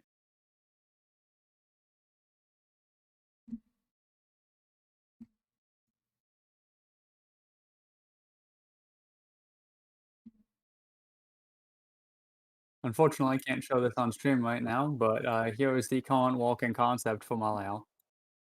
Oh yeah, let me take a look. Dang. Ooh, is that from Tyler? Yeah. Nice. You can tell because of how immensely thick the thighs are. Yeah. We love thick Those thighs are here. the small versions. I never even got to see what he originally drew. Damn, yo, these thighs are thicker than the head. Like, Yes, Whew. significantly so. Yeah, he was just like, look, man, I don't know, with the information you gave me, I can't not make him hot. Yeah. we love hot people. Isn't that right, Dolce? Yeah, exactly.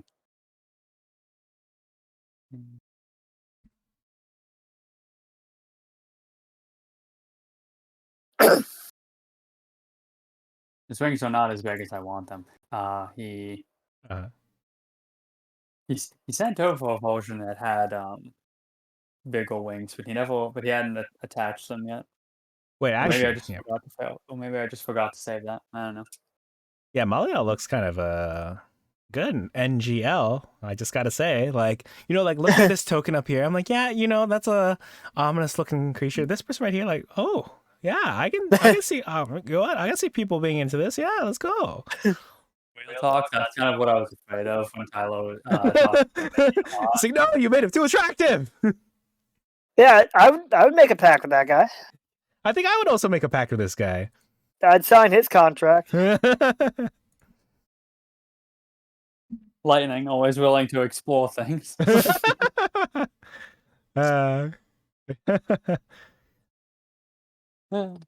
Okay. Okay. It is 3 a.m. Yep.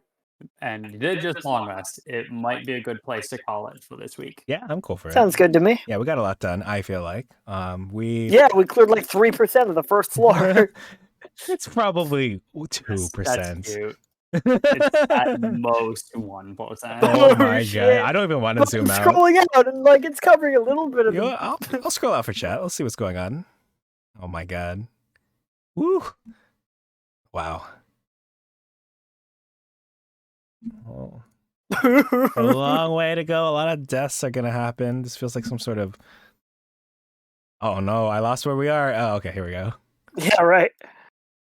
You are at a very, very small and thin portion of the middle of the map.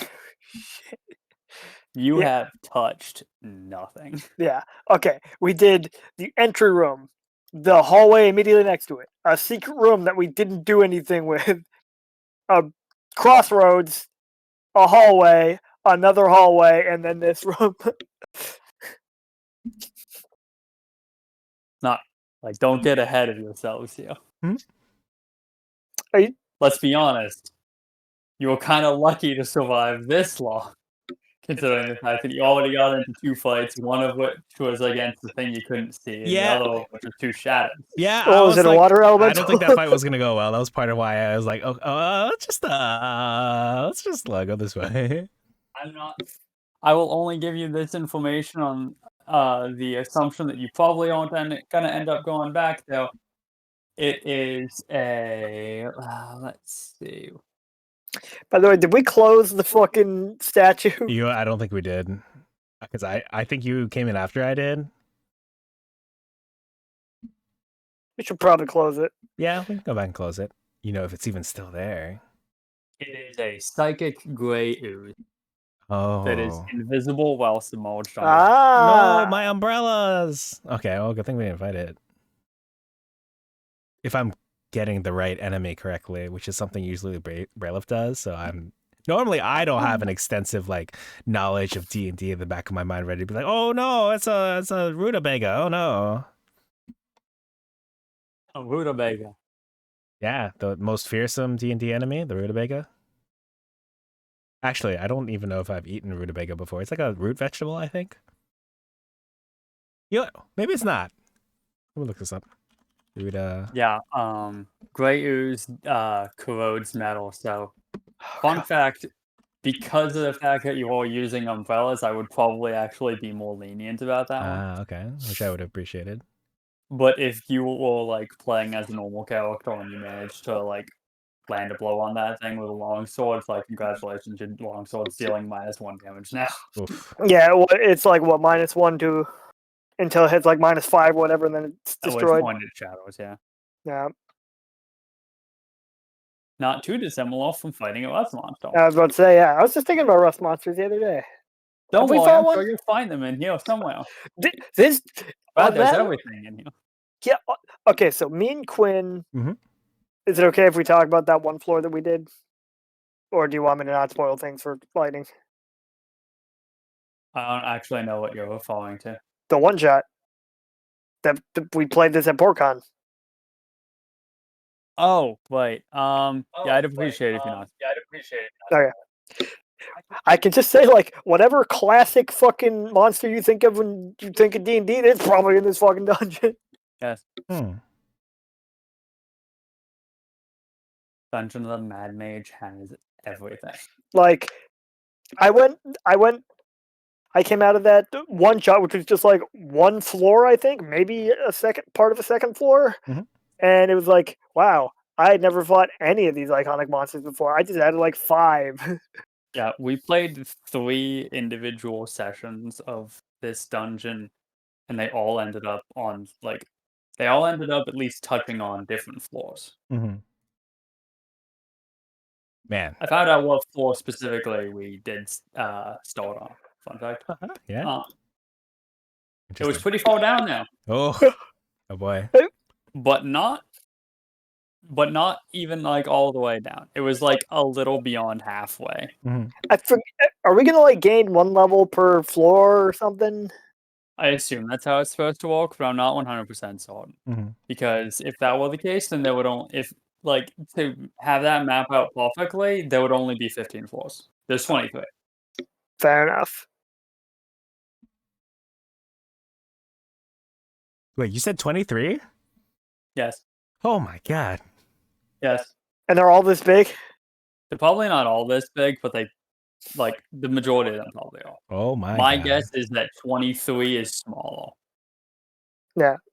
I'm expecting the other 22 to all be this big. Mm-hmm. Remember, we went on 3 different floors when we played at PortCon, and they were all seemingly this big.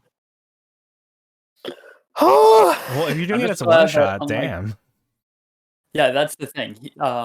The way the guy was doing it was he was I am bit by bit walking through the entirety of Dungeon of the Mad Mage through several years of PortCon. Mhm. Yeah. Like when we got there, we had to go in with characters at level 13. Mhm. There's a very real possibility the first time he ever ran in that PortCon, he might have had everyone start at level 5. Who knows? I, for one, am And, like, glad we're starting at that's level 5. Yeah. Well, I mean, that's where it's supposed to be on the first floor. It's just that nothing would really make sense or work out very well if I had you guys start higher level than 5. Mhm. And also, in this one especially, I really wanted to, ramp up the tension. This isn't a narrative campaign where I have to give a shit if you guys die. This is a dungeon crawler. This is a mega dungeon crawler. I get to watch you guys die as many times as I want. Oh man! Yay! Yay! And now, thanks to Malial, death is a mechanic rather than a punishment. Yay! Man, there is You're something not allowed ironic. to kill yourselves to respawn intentionally. I was thinking about that actually, because you mentioned only if one of us dies that it doesn't trigger. So I was like, oh, what if we The specific terms of the contract will if you both fall in battle, I believe. It can be a little bit more loosey-goosey than that, but I just don't want you guys fucking, speedrun death warping. It's like, okay, we finished this quest, now kill ourselves so that we'll respawn, we'll respawn at the last, save point, which was 2 floors down, so that we can finish that quest. I feel like Dolce probably wouldn't do that anyway, or would she? I'm learning more things about her every time I play. So, last time that I played her, in the campaign, there's basically we had I think he was at a half orc or something. He was pretty he wasn't very smart. Well, until the intellect devour consumed his brain, then he got smarter. But before that, he wasn't very bright. So Dolce had to basically babysit him. And so she got very exasperated and ended up having to explain concepts like, no, killing is illegal, especially because she's the part of the City Watch. But now she's like, oh, nope, I'm not dealing with this. And it's like, no, this person seems kind of suspicious. Like, oh, no, we can live? And we'll come back here if we die? Interesting. I don't think she'd do it on purpose yet, but I mean, who knows? We'll see how the things go. Yep.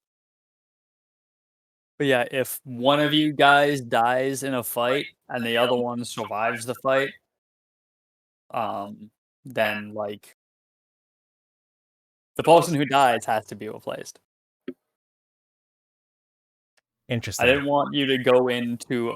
Basically, I wanted to prevent party wipes, but I didn't want to prevent death. I didn't want you guys to come in here with the false characters and just find a single room and then have your characters be functionally immortal and functionally indestructible. I need to maintain stakes. So if a fight is tough, it could kill one of you guys. If a fight is overtuned or way too tough, it'll probably result in a party wipe. Right. Yeah. That's my thinking. I want tough fights, but I don't want overwhelmingly difficult fights that are impossible to deal with. So if just one of you guys dies, then from my perspective, that is the system working intentionally. That's D&D, baby. Yeah. All the campaigns are going to be especially toothless. Makes sense. And with the nature of this one, it's going to be dangerous. So just as long as everyone's aware of that and okay with that. Yeah. Yeah, if Dolce does again, I'll be more amused than I will be I mean, obviously she's a very important character to me, near and dear to my heart as my very first D&D OC. But with how many times that she's technically died, I'm just I'm just thinking at this point. This reminds me of the end of Doctor Strange. If you all have seen it, but I know what you're talking about. Yeah, it's that vibe basically. Cool. Um. So next week, want me to run on Wednesday and you on Friday, or do you want to like stick with our flip schedule? I'm down for the usual. Honestly, I'm fine either way. It does feel weird. I feel like if we stick with the flip schedule, it would be weird to me because I'm just used to. Yeah, makes sense. Yeah, so I'm down to do this Wednesday if you're prepared, or which I imagine based on our progress here, and then I'm down to run Radiant Citadel on Friday, and then of course the Friday after that I'll be out. What was it for a con the 17th, but Damn, there are a lot of cons in your area. yeah, well there's gonna be like a dry spell after this till August or end of July, early August. Interesting. Yeah, I am playing another game of Mortashine, which I believe starting next week is going to be on Wednesdays, but it's going to be from like 5 until whenever we play D&D. Okay. So it shouldn't interfere with that. Okay. At worst, like tonight, maybe like delay it by 10 minutes or whatever. All right. Well, I guess I'll probably at least wrap up stream. I don't think there's anyone that I was gonna raid into. I was looking through my following list. I was looking through because there are a lot of people playing Dungeons and Dragons right now. There's some interesting people, but you know, it's just like perhaps we can just call it there, and we'll see what happens next time. Brad, are you watching the stream? I was, yes, but I just left. Alright. You got 4 viewers right now, which I assume includes me and Lightning. I don't think I count actually. Oh, interesting. So I might as well. I'm trying to look. Actually, I am looking at the D&D tag, trying to see if there have been some interesting looking people. Like, this is what I alluded to at the beginning of the stream. Like, there are people who have overlays going on. I'm like, oh man, that looks cool. Like, I want to, I want to set up a situation like them. I do see other people using PNGs, kind of like what we are. I was like, oh, that's cool. Sure, we'll do this one then. I see someone who's using a map that looks familiar. Like, I think it's because you know how we use maps that have been going around. I'm like, these trees look familiar. They look like a map that I've used. But it looks like there's a lot of people here, so we'll just raid into them. Cool. I was also looking for, like, for example, the other day, I could have raided into someone, but they were playing Curse of Strahd, but they were playing in an area that my players hadn't gone to yet. So I was like, I'm not gonna raid into them because I don't want to spoil my players. Oh. All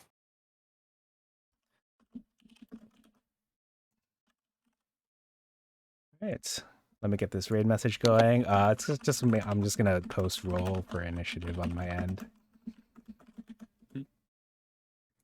Nice and cute.